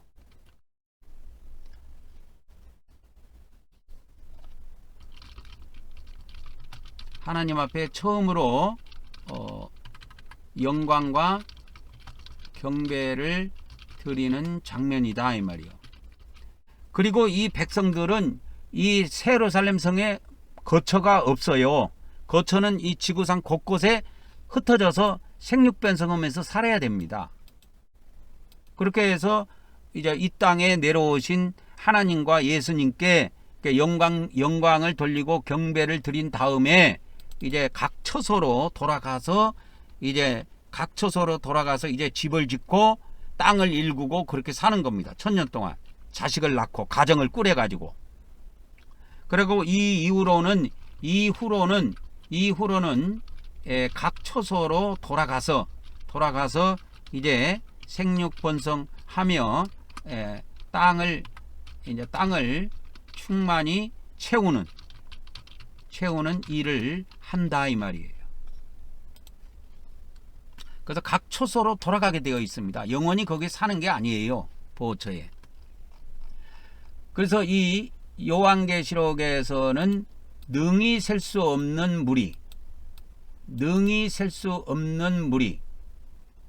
이 수가 기록이 안 돼 있는데요. 요한계시록 7장 9절에는 이와 같이 능히 셀 수 없는 무리, 이거는 비상징적이다 그 말이요. 비상징적 표현입니다. 비상징적 표현이에요. 그러면 이것이 상징적 하나님의 백성을,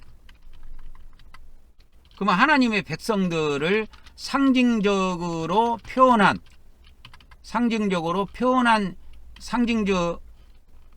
하나님의 백성들에 대한 상징적 표현, 이걸 보도록 하겠습니다. 이 상징적 표현은 요한계시록 7장에 있지 않아요. 7장에 있지 않고 어디에 있냐면 요한계시록 12장에 여자가 나옵니다. 요한계시록 12장의 여자는 대환란에서 구원받는 하나님의 백성들에 대한 상징적 표현이에요. 이해하시겠습니까? 이제 이게 상징적 표현이라니까. 상징적 표현입니다. 그래서 요한계시록 12장에서는 이게 여자로 표현이 되어 있어요. 여자, 한 여자입니다. 두 여자가 아니고 한 여자예요.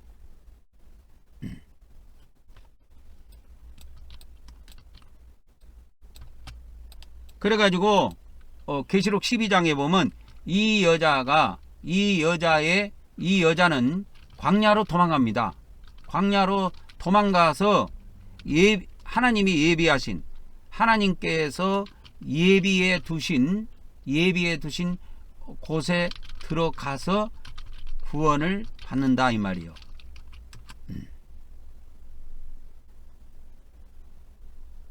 하나님이 예비해 두신 곳. 그래서 하나님께서 예비해 두신 곳이 뭐냐? 하나님께서 예비해 두신 곳이 바로 보호처입니다. 보호처이며 이 보호처에 들어간 하나님의 백성들이 구원을 받게 됩니다. 그래서 대환란에서, 보호처이며 대환란에서 구원받는, 그러니까 대환란에서 육체의 구원을 받는 자들은 오직 이들 뿐이다 이 말이에요. 육체로 구원받는 자들은 이들 뿐입니다. 아까 하나님의 종들이라고 하는 14만 4천 명은 부활해서 구원을 받아요. 그리고 하늘나라로 올라가 버려요. 이들은 하늘나라로 올라가지 않습니다. 이 여자는 요한계시록에 하늘나라 올라가는 게 아니에요. 기독교는 무조건 끄떡으면 다 하늘나라로 올라가고 구원받는다고 하는데 그거 다 돌팔이들이 하는 소리입니다. 여러분, 돌팔이들은 그러니까 이 말씀을 잘 들어야 돼요. 그래서 하나님이 예비해 두신 곳이 바로 뭐냐? 보호처다 이 말이요. 이 보호처에서 육체의 구원을 받게 되는 것입니다. 그래서 이 여자가 요한계시록 12장에는 여자로 이렇게 상징적으로 표현해 놨어요. 한 여자가 딱 표현되어 있습니다. 한 여자로 표현되어 있어요. 그래가지고 요한계시록 그 12장 1절에 가보면, 12장 1절에 가보면 여기에 이게 여자의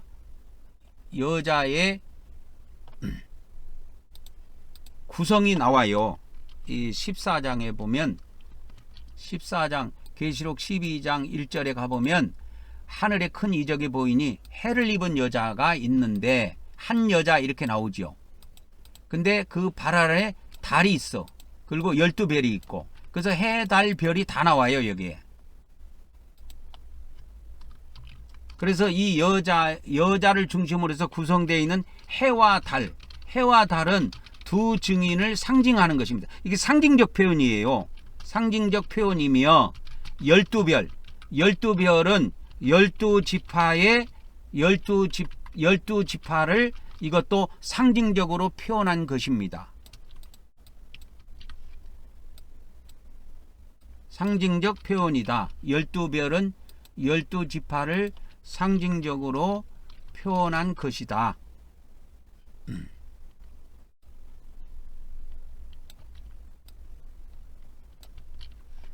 그래서 해, 달은 뭐라 그랬어요? 해, 달은 두 증인을 상징적으로 표현한 것이며, 12별은 12지파를 상징적으로 표현한 것입니다. 그래서 여기에서는 12지파를 12별로 이렇게 상징적으로 표현했는데, 여기에 보면 그래서 이 해 두 증인이 부각되어 있어요.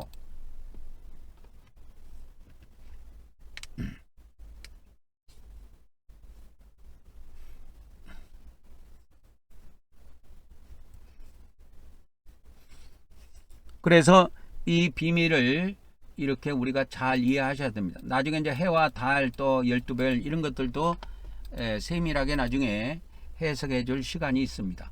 오늘은 어디에다가 여러분에게 초점을 두고 말씀을 드리냐면, 요한계시록의 해석은 전부 다 상징적으로 되어 있는 것이 아니다. 요한계시록의 해석은 뭐예요? 상징적으로 동일한 내용을 하나는 상징적으로, 하나는 비상징적으로 이렇게 되어 있다라는 사실을 아셔야 돼요.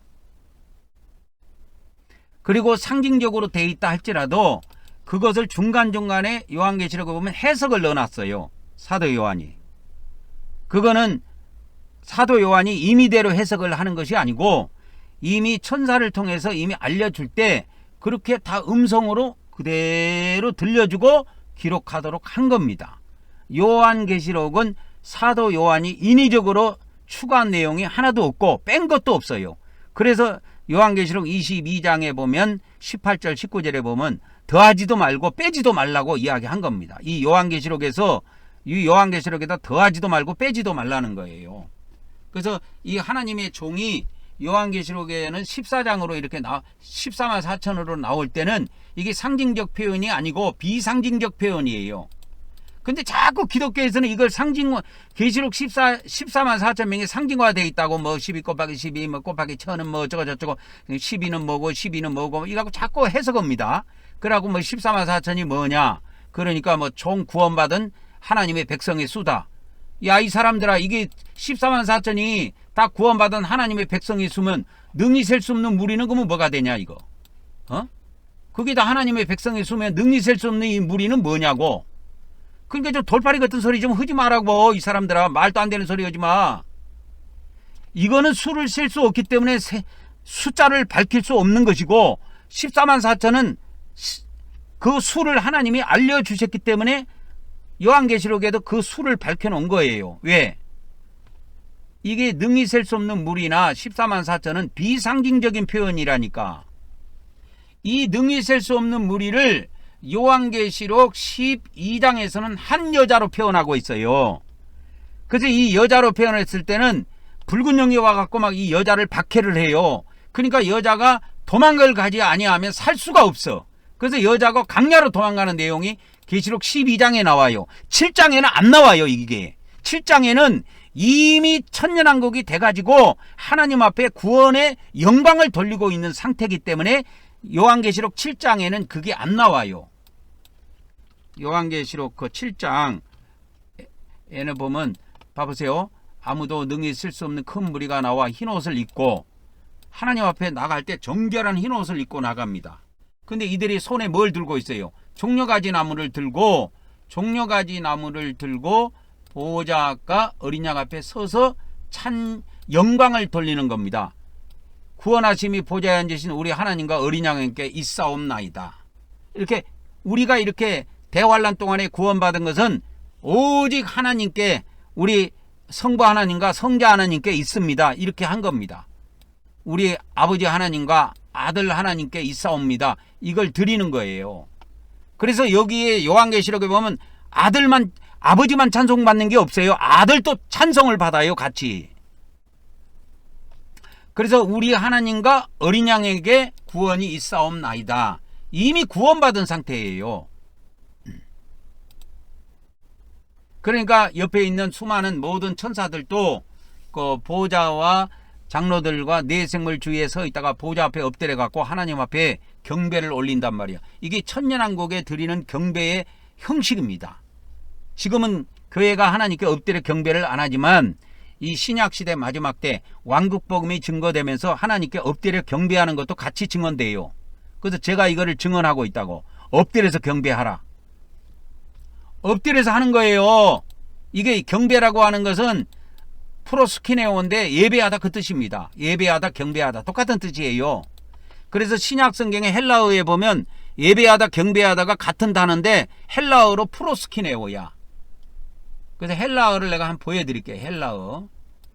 헬라어를 보여드리면 이 경배하다 하면은 뭡니까? 프로스키네오이 나오죠. 프로스키네오가 경배하다, 예배하다 그런 뜻이에요. 경배하다, 예배하다, 이 프로스키네오가 예배하다, 경배하다 그 뜻입니다. 절하는 걸 이야기해요. 절하는 걸.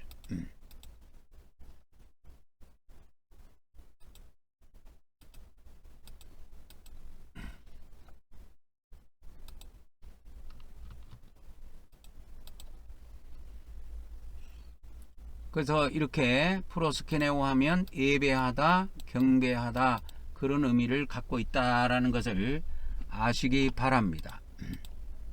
그래서 요한계시록은 무조건 상징적으로 되어 있는 게 아니에요. 그래서 모든 문자를 다 상징적으로 되어 있다 보고 해석할 필요가 없어요. 문자 그대로 읽어갖고 그 내용 그대로 설명해도 아무 문제가 없어요. 그러나 상징적 표현이 되어 있는 것이 있고 비상징적 표현이 되어 있는 것이 있다. 이 하나님의 백성을 계시록 7장에서는 능히 셀 수 없는 무리로 이렇게 이야기를 했다. 능히 셀 수 없는 무리로 이렇게 표현을 했다. 그죠? 그런데 능히 셀 수 없는 무리로 했지만 요한계시록 12장에서는 상징적 표현을 썼는데 여자로 표현을 했다라고 하는 겁니다. 여자. 이 세상에 있는 여자 있잖아요. 여자. 여성 한 사람을 보여준 거예요. 그것이 뭐냐? 대표 단서입니다. 구원받은, 대환란 때 구원받은 하나님의 백성들에 대해서 상징적으로 이렇게 알려준 겁니다. 그러면 이제 지금부터는 이 대환란에서 구원받은 두 무리에 대해서 종의 반열이 있고 백성의 반열이 있다 그랬죠. 백성으로서 구원받은 사람, 하나님의 종으로서 구원받은 사람. 하나님의 종으로 구원받은 사람들은 순교해서 부활해서 하늘나라로 올라가 버렸고, 백성으로 구원받은 사람들은 보호처에 들어가서 구원받은 것으로 정리를 해드렸습니다. 그러면 이 구원받은 두 무리가 요한계시록에 보면 하나님께 드리는 찬양 노래가 있어요. 그래서 이 14만 4천 명의 종들, 14만 4천 명의 종들, 이 하나님의 종들이 즉 14만 4천 명인데요. 이 14만 4천 명의 종들이 하나님께 드리는 노래는 계시록 14장에 있어요. 계시록 14장 1절에서 5절 사이에 보면 그 내용들이 이렇게 쭉 나옵니다. 그래서 어린 양께서 시온산에 서 계시고 그분과 함께 14만 4천이 서 있는데 그들의 이마 안에는 그분의 아버지의 이름이 기록되어 있더라. 그래서 내가 하늘로부터 나는 한 음성을 들었는데 그것은 많은 물들의 소리 같고, 그래서 여기에 계시록 14장 1절에 어린 양은 상징적인 표현이에요. 그러니까 예수님으로 표현 안 하고 왜 이렇게 어린 양으로 표현했냐면, 이 요한계시록에서 어린 양으로 표현하는 것은 구약의 어린 양이 한 것이 뭐예요? 어린 양이 하는 일이 속죄 제물이라, 피. 어린 양을 가지고 우리가 피를 사용했단 말이야. 그걸 강조하기 위해서 요한계시록에는 예수님이란 표현 대신에 어린 양으로 이렇게 다 표현이 되어 있어요. 그래서 신구약 성경에 가장 많이 어린 양이 나오는 데가 이 요한계시록입니다. 레위기도 못 따라와요, 이 요한계시록을. 그래서 요한계시록 14장 1절에 보면 예수님이 시온산에 서 있다 이렇게 표현해 놓지 않고 어린 양이 시온산에 서 있다 이렇게 표현해 놓고 있어요. 이 어린 양이라고 하는 것은 상징적인 표현입니다. 그래서 시온산에 서 계시고 그분과 함께 14만 4천이 서 있는데 그들의 이마에 그분의 아버지의 이름이 기록되어 있더라. 그리고 하늘로부터 나는 큰 음성을 들었는데 그것은 많은 물들의 소리 같고 큰 천둥 소리와도 같더라. 또 내가 자기 하프를 타는 자들의 소리를 들었는데 그들이 보좌라 그럴게요. 보좌과 네 짐승과 장로들 앞에서 새 노래 같은 것을 부르더라. 여기에서 하나님의 보좌가 있고 네 생물 24 장로가 나오는데 여기에서의 위치는 천국이에요. 천국입니다. 그래서 이제 계시록 14장 1절에 보면 14만 4천 명의 종들이 어린 양이 시온산에 서 계시는데 어린 양과 함께 시온산에 서 있는 장면이 나옵니다. 이것은 휴거된 상태 이후의 사건을 이야기하는 것입니다. 그래서 어린 양 예수님이 신랑으로 오셔가지고 이들을 데리고 신랑으로 오셔가지고 이들을 데리고 14만 4천 명의 종들이 휴거될 때 공중까지 오셔가지고 이들을 데리고 하늘 시온산으로 들어가십니다. 여기서 시온산은 저 지구상에 있는 시온산을 말하는 것이 아니고 히브리서 12장에 나와 있는 시온산이 있어요. 천국의 시온산입니다. 천국의 시온산이 있습니다. 이게 히브리서 12장에 나와요. 22절부터 보면은 나옵니다. 가장 먼저 나오는 것이 시온산이 나와요. 그래서 한번 보여드리도록 하겠습니다. 계시록 14장 1절에 나와 있는 하늘 시온산에 대해서 알려드릴게요. 그러니까 우리가 이 세상에서 믿음을 통해서 우리가 믿음을 통해서 이렇게 천국에 있는 것에 도달하게 되는데 가장 먼저 나온 것이 시온산입니다. 그리고 살아계신 하나님의 도성, 하늘의 예루살렘 이렇게 나와요. 살아계신 하나님의 도성, 이것이 내려온다니까요. 이게 내려와요. 이 천년왕국 때 이 땅에 내려온다니까. 살아계신 하나님의 도성, 이 새 예루살렘. 요한계시록에 이 새 예루살렘으로 되어 있죠. 계시록 21장 2절에는 새 예루살렘 성으로 되어 있습니다. 여기에 가장 먼저 나오는 게 시온산이에요. 시온산. 그래서 하늘 시온산을 천국의 시온산을 이야기하는 겁니다. 천국의 시온산을 이야기하고 있다.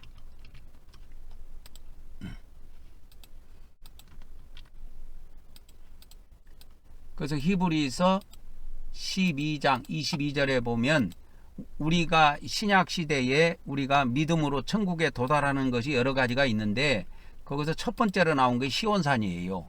그리고 하나님의 도성 새 예루살렘 성. 이 새 예루살렘 성이 이 땅에 내려온다니까요. 천년왕국 때. 거기에 하나님의 보좌가 있는 겁니다. 근데 하나님의 보좌가 계시록 아까 이 앞에 계시록 14장 1절에 여기에 보면 어린 양의 이름과 아버지의 이름이 쓴 것이 있더라. 그리고 이제 14장 2절에 가보면 이렇게 쭉 나오는데 14장 3절에 보면은 보좌 앞과 네 생물과 장로들 앞에서 이게 나와요. 이것이 지금 하나님의 도성이 지금은 하늘에 있는 상태입니다. 아직 지상에 내려온 상태가 아니에요. 지상에 내려온 상태가 아닙니다. 지금 상태는. 그래서 이 14만 4천 명이 휴거돼 가지고 하나님께 찬양을 드리는 겁니다. 영광을 드리는 장면이 계시록 14장에 이렇게 나와 있는데 이거는 시온산에 선 자들인데 이것은 휴거된 이후의 사건이에요.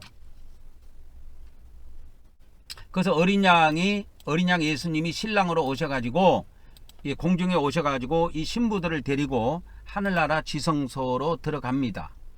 하늘나라 가장 높은 하늘로 들어가요.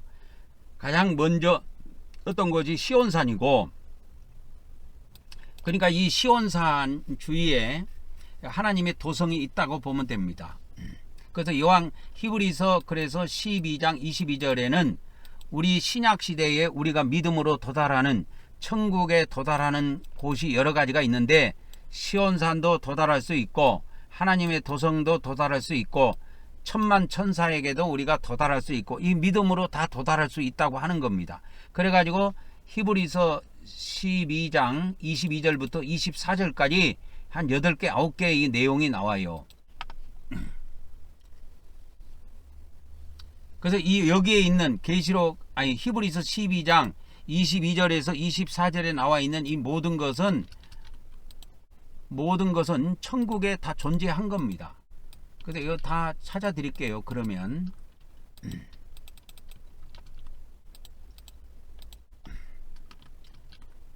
그래서 이제 히브리서 12장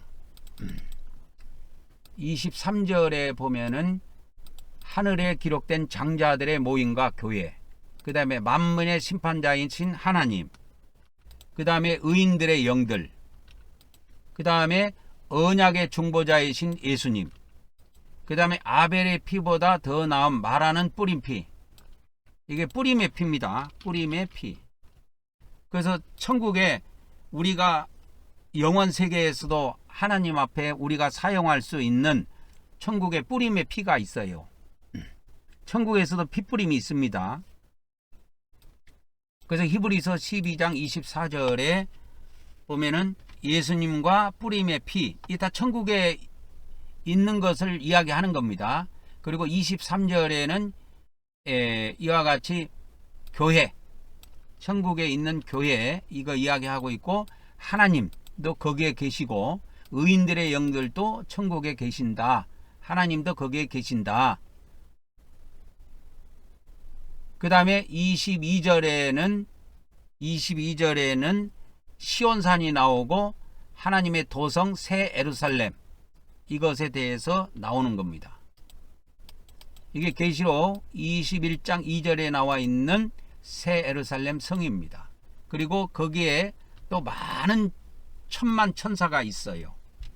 이다 다 천국에 있는 것을 히브리서 12장 22절에서 24절까지 이렇게 요약을 해 놓은 거예요. 사도 바울이. 히브리서는 이렇게 사도 바울이 기록했다고 기록이 되어 있습니다. 다소 필사본의 기록이 그렇게 남아 있어요.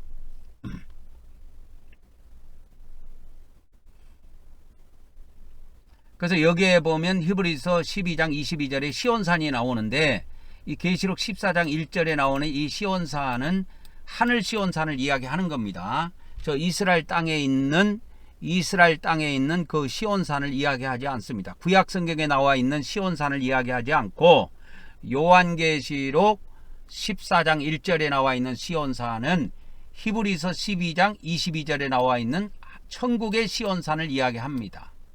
반드시 기억해 두셔야 돼요. 그래야 이 계시록 14장의 내용을 풀 수가 있습니다. 그래서 휴거된 이후에 14만 4천 명의 종들이 예수님과 함께 이와 같이 시온산에 서서 이 14만 4천 명의 종들이 하나님께 새 노래를 부릅니다. 그 내용이 이제 계시록 14장에 나오는 거예요. 그래서 보좌 앞과 네 생물과 장녀들 앞에서 새 노래를 부르니 14만 4천 명밖에 능히 배울 자가 없더라 이렇게 되어 있는 겁니다.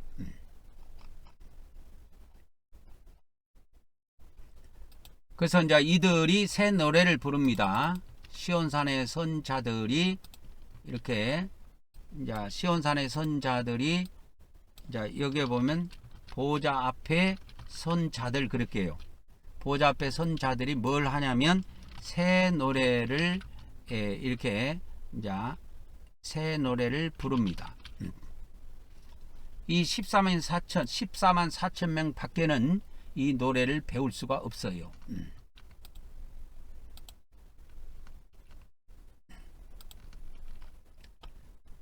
그러나 또 다른 무리의 찬양이 나오는데 그게 이제 두 번째입니다. 다른 무리의 찬양이 나오는데 그 찬양은 14장에 안 나오고 15장에 나옵니다. 15장에는 백성들이 드리는 백성들의 노래가 나옵니다. 백성들의 노래. 계시록 15장이에요. 그래서 이 백성들이 불 섞인 유리 바닷가에 서가지고 찬양을 드리는 장면을 어저께 좀 공개해 드렸습니다. 그래서 계시록 15장에는 이 하나님의 진노가 7 대접 재앙으로 마치게 되는데요. 마치고 난 이후의 사건을 보여주는 거예요. 그래서 이들이 계시록 15장 2절에 보면 이 15장 2절에 보면 불 섞인 유리 바다 같은 것이 있고 그 유리 바닷가에 서서 이와 같이 노래를 하나님께 찬양을 드립니다. 이렇게 찬양을 드리는 장면이에요. 이것이.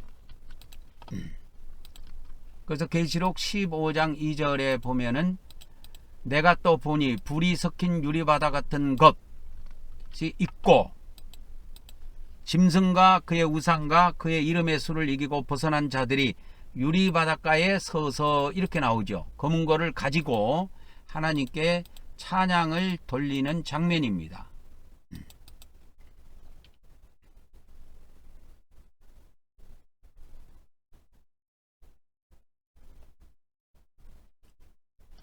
그래서 2절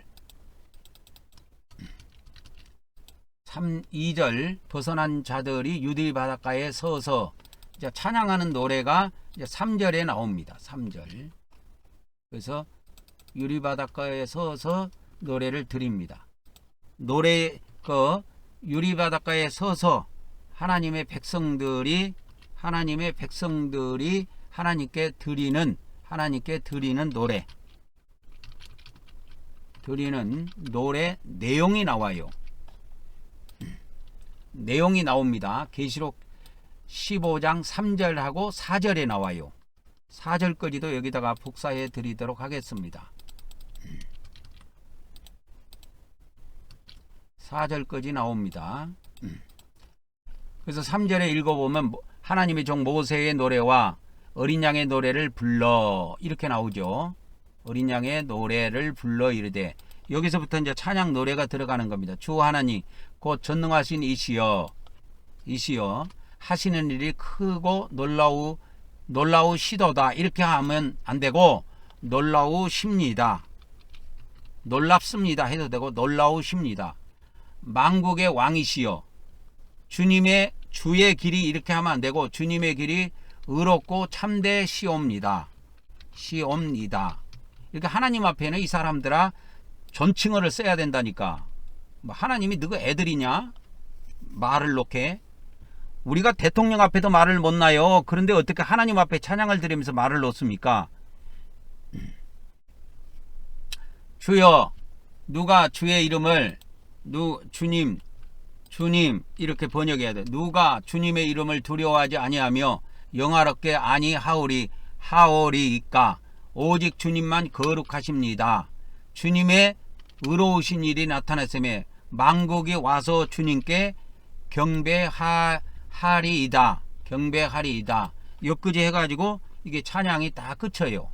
이게 하나님께 영광을 드리는 그 찬양 노래입니다. 지금 이게.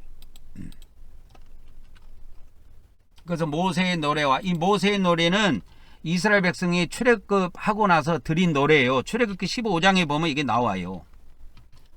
오늘 시간이 없기 때문에 출애굽기 15장의 내용은 보지 않고 그냥 넘어가겠습니다.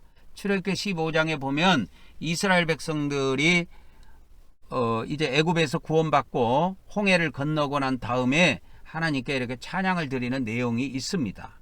그거를 모세의 노래라고 해요. 어린 양의 노래를 불러 이르되, 그러니까 여기서 어린 양의 노래라는 것은 대환란을 통과한 것에 대한 겁니다. 대환란을 통과하고 구원받은 다음에 이것을 이야기하는 겁니다. 그래서 여기에 보면 만국에 와서 경배하리이다. 그래서 천년왕국 때는 하나님께 경배하는 일이 있어요. 경배. 모든 민족들에 와서 하나님께 경배를 올린다니까. 그래서 이 성문이 하나님께 와서 누구든지 수시로 와서 경배할 수 있도록 이 새 예루살렘 성문이 닫히지 않아요. 그 요한계시록의 21장에 기록되어 있습니다. 성문을 닫아두는 일이 없어요. 닫는 일이 없습니다.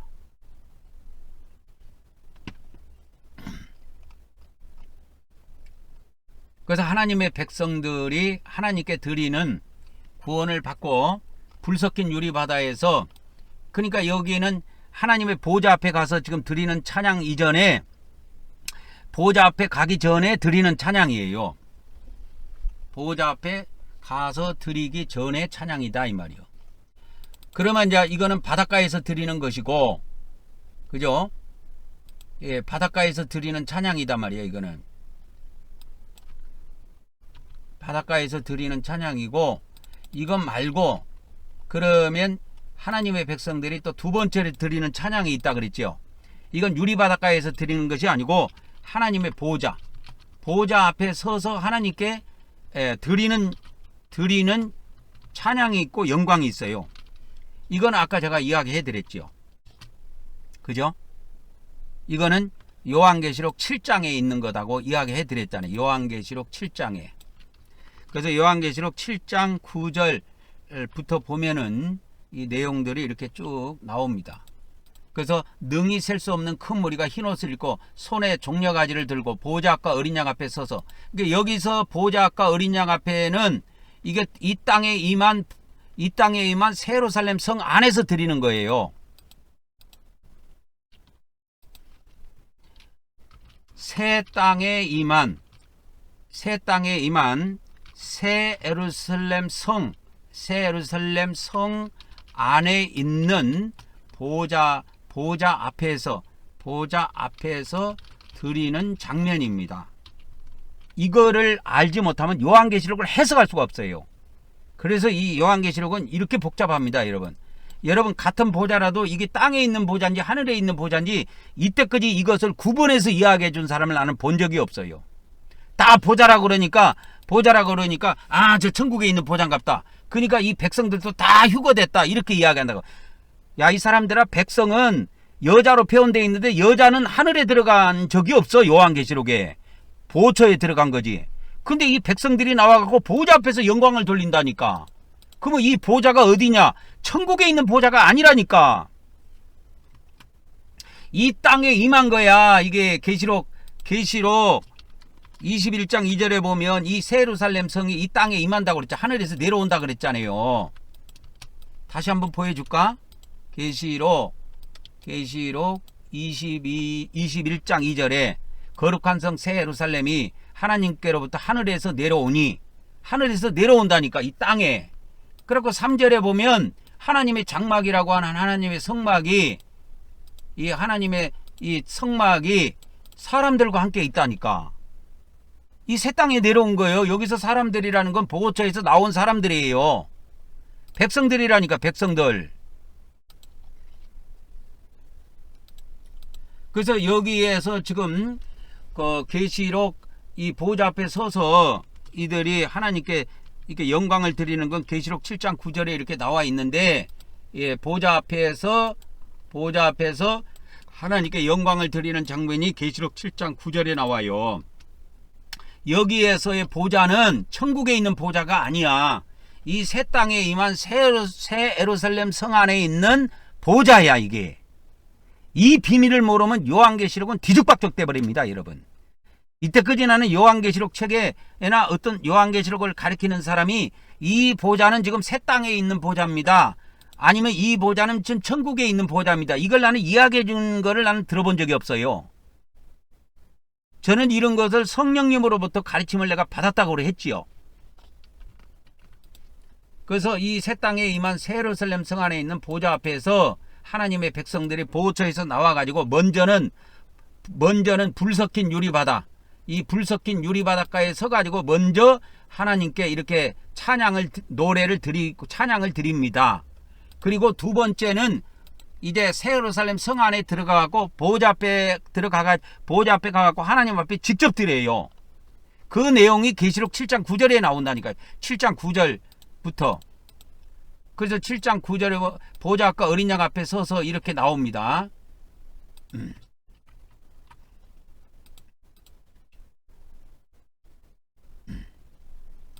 그래갖고 이제 10절에 보면은 구원하심이 뭐요? 보호자에 앉으신 우리 하나님과 어린 양에게 있사옵니다. 그러면 요거의 내용은 뭐냐? 예? 찬양 내용입니다. 찬양 내용이에요. 찬양 내용이 뭐냐면 구원하심이 보호자에 앉으신 우리 하나님과 어린 양에게 있사옵니다. 이게 존칭어를 써야 된다니까, 이 사람들아. 하나님이 너가 집 애가 아니잖아. 그러니까 하나님은 지극히 높으신 분이기 때문에 이렇게 찬양할 때 뒤에 존칭어를 써줘야 돼요. 구원하심이 보좌에 앉으신 우리 하나님과 어린 양에게 있사옵니다. 있사옵나이다 이렇게 해도 되고, 있사옵니다 해도 되고, 있습니다 이렇게 해도 되고. 그래서 이제 계시록 7장 그러니까는 천사들이 엎드려서 경배하는 거예요. 엎드려서 경배하는 장면이 나옵니다.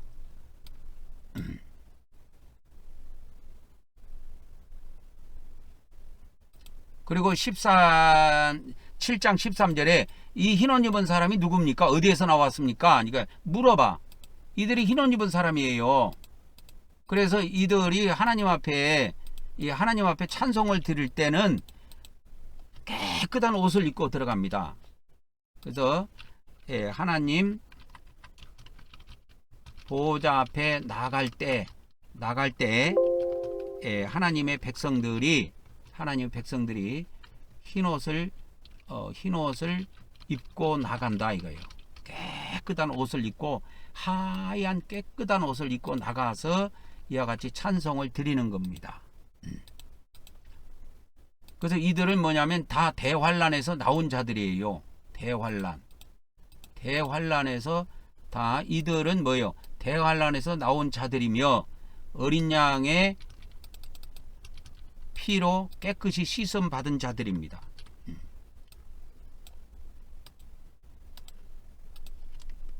그래서 이들이 뭐 하는 자냐면 대환란에서 나온 자들이에요. 대환란에서 나온 자들이다. 그 다음에 뭐 하는 자들이냐면 또 자기들의 옷을 씻어 어린 양의 피로 희게 했다. 그래서 어린 양의 피, 보호처에서 어린 양의 피를 사용한 겁니다.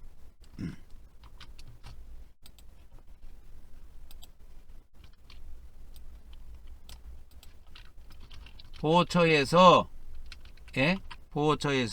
예수님의 피를 사용하여 깨끗하게 된 자들이에요. 깨끗하게 된 자들이다.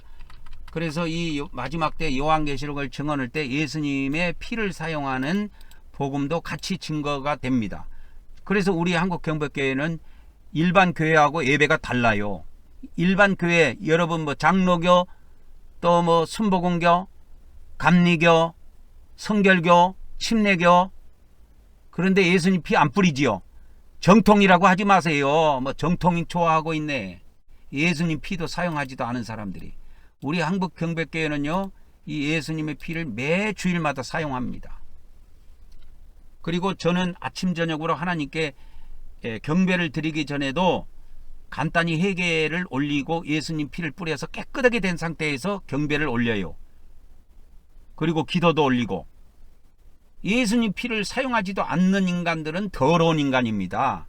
인간은 예수님 피를 사용해야 거룩하게 돼요. 이 복음이 요한계시록에 들어있어요. 그래서 이 요한계시록에 이 계시록 7장 14절에 보면 이들이 누구냐? 이 보좌 앞에서 하나님께 영광을 드리는 이 사람들이 누구냐면 대환란에서 나온 사람들이라니까. 천국에 있는 사람들이 아니에요. 대환란에서 구원받은 사람들이라니까요. 근데 이 사람들이 보호처에서 대환란 기간 동안 보호처에서 예수님 피를 사용해 가지고 깨끗하게 된 자들이야. 그래서 뭐요? 자기 옷을 깨끗하게 하였다 그랬죠. 자기 옷을 씻어 어린 양의 피로 깨끗하게 하였느니라. 그래서 깨끗하게 된 자들이에요. 깨끗하게 된 자들이다. 깨끗하게 된 자들이 이제 보좌 앞에서 영광을 돌린다 이거예요. 영광을 돌리는 장면입니다. 그래서 요한계시록에는 상징적으로 모든 문자가 다 상징화되어 있는 거 아니에요. 내용 그대로 전해도 아무런 해석을 안 해도 되는 내용들이 요한계시록에 어마어마하게 많습니다, 여러분. 그래서 상징적인 표현을 한 계시록 7장에는 상징적인 것이 거의 없어요. 그대로 보면 됩니다. 그리고 계시록 12장에 보면 이 대환란 때 구원받을 하나님의 백성들을 계시록 12장에서는 여자로 표현하고 있다니까. 한 여자. 근데 계시록 15장에서는 이들이 대환란이 다 끝나고 나면은 이들이 불섞인 유리바닷가에 서가지고, 불섞인 유리바다는 이미 유리바다라는 말에서 알아들어야 됩니다. 이미 새 땅으로 바뀐 거예요, 이 지구상이. 그 상태에 새 땅으로 바뀐 뒤에 나와야 됩니다, 보호처에서. 미리 나오면 불타 죽어요. 불타 죽는다니까. 그래서 이들이 나왔을 때는 이미 새 땅으로 바뀌어 있고, 이미 새 땅으로 바뀌어 있는 상태고, 이미 불이 조금 남아있는 그러한 상태에서 나와가지고 하나님 앞에 이제 구원받은 거에 대해서 감사를 드리는 겁니다. 그러면 이걸로 끝나는 게 아니에요. 이들이 하나님 보호자 세계, 이 땅에, 새 땅에 임하는 새 예루살렘 성 안에 있는 보호자 앞에 나가가지고 하나님께 영광을 드리는 겁니다. 그 내용은 계시록 7장 10절에 기록되어 있어요. 찬양 내용이 그래서 완전 달라요. 그래서 완전 구원 받았잖아요. 그래서 끝까지 견디는 자는 구원을 받는, 끝까지 1335일까지 땅 아래 머무는 자만 구원 받는다고 하는 겁니다. 끝까지. 그러니까 1335일까지입니다. 35일까지 히포메노 하는 자, 땅 아래 머무는 자들만 구원을 받았다 이 말이에요. 그래서 여기서 구원하심이 이 용어가 나오는 겁니다. 그래서 마태복음 24장 13절에 끝까지 견디는 자만 구원을 받는다 그랬잖아요. 끝까지 견디는 자만 구원을 받는데 끝까지가 뭐냐? 멸망에 가져간 것이 거룩한 것에 선 그때부터 보초로 도망가서 땅 아래 머무는 자만 구원받는다 이 말이야. 그 구원받은 자들이 이제는 하나님 그 불 섞인 유리 바닷가에서 찬양을 1차로 드리고 2차로는 새 예루살렘 성 안에 앉아 계신 보좌에 앉아 계신 아버지 하나님과 예수님께 영광을 돌리는 장면입니다. 이 계시록 7장 10절은. 그래서 이 요한계시록에서는 보좌가 나와도 이 보좌가 하늘에 있는 보좌인지 땅에 있는 보좌인지 그 비밀을 알아야 돼요. 이 비밀을 알아야 요한계시록을 풀 수가 있는 겁니다. 그래서 오늘은 주로 두 가지 비밀에 대해서 말씀을 드렸습니다. 요한계시록 오늘은 그 하나님의 종들이 구원받는 것과 하나님의 백성이 구원받는 것이 다르다. 그리고 그들이 드리는 찬양의 내용도 다르다. 그래서 하나님의 종들은 하늘나라로 휴거돼서 구원을 받고 하나님의 백성들은 보호처에 들어가서 구원을 받아 이 세상이 완전히 새 땅이 돼가지고 이 바다가 유리바다처럼 깨끗한 바다, 새로운 땅의 바다가 되었을 때 그때 불 섞인 유리바다에 가에 서가지고 하나님께 1차 찬송을 드리고 그 다음에 나중에는 단체로 이동해서 하나님의 뭡니까? 보호자 앞에 들어가서 새 예루살렘 성 안에 들어가서 이 땅에 있는 새 예루살렘 성 안에 들어가서 보호자 앞에서 드리는 찬양이 있어요. 그 내용이 계시록 7장 10절의 내용입니다. 오늘은 여기까지 하고 마치도록 하겠습니다.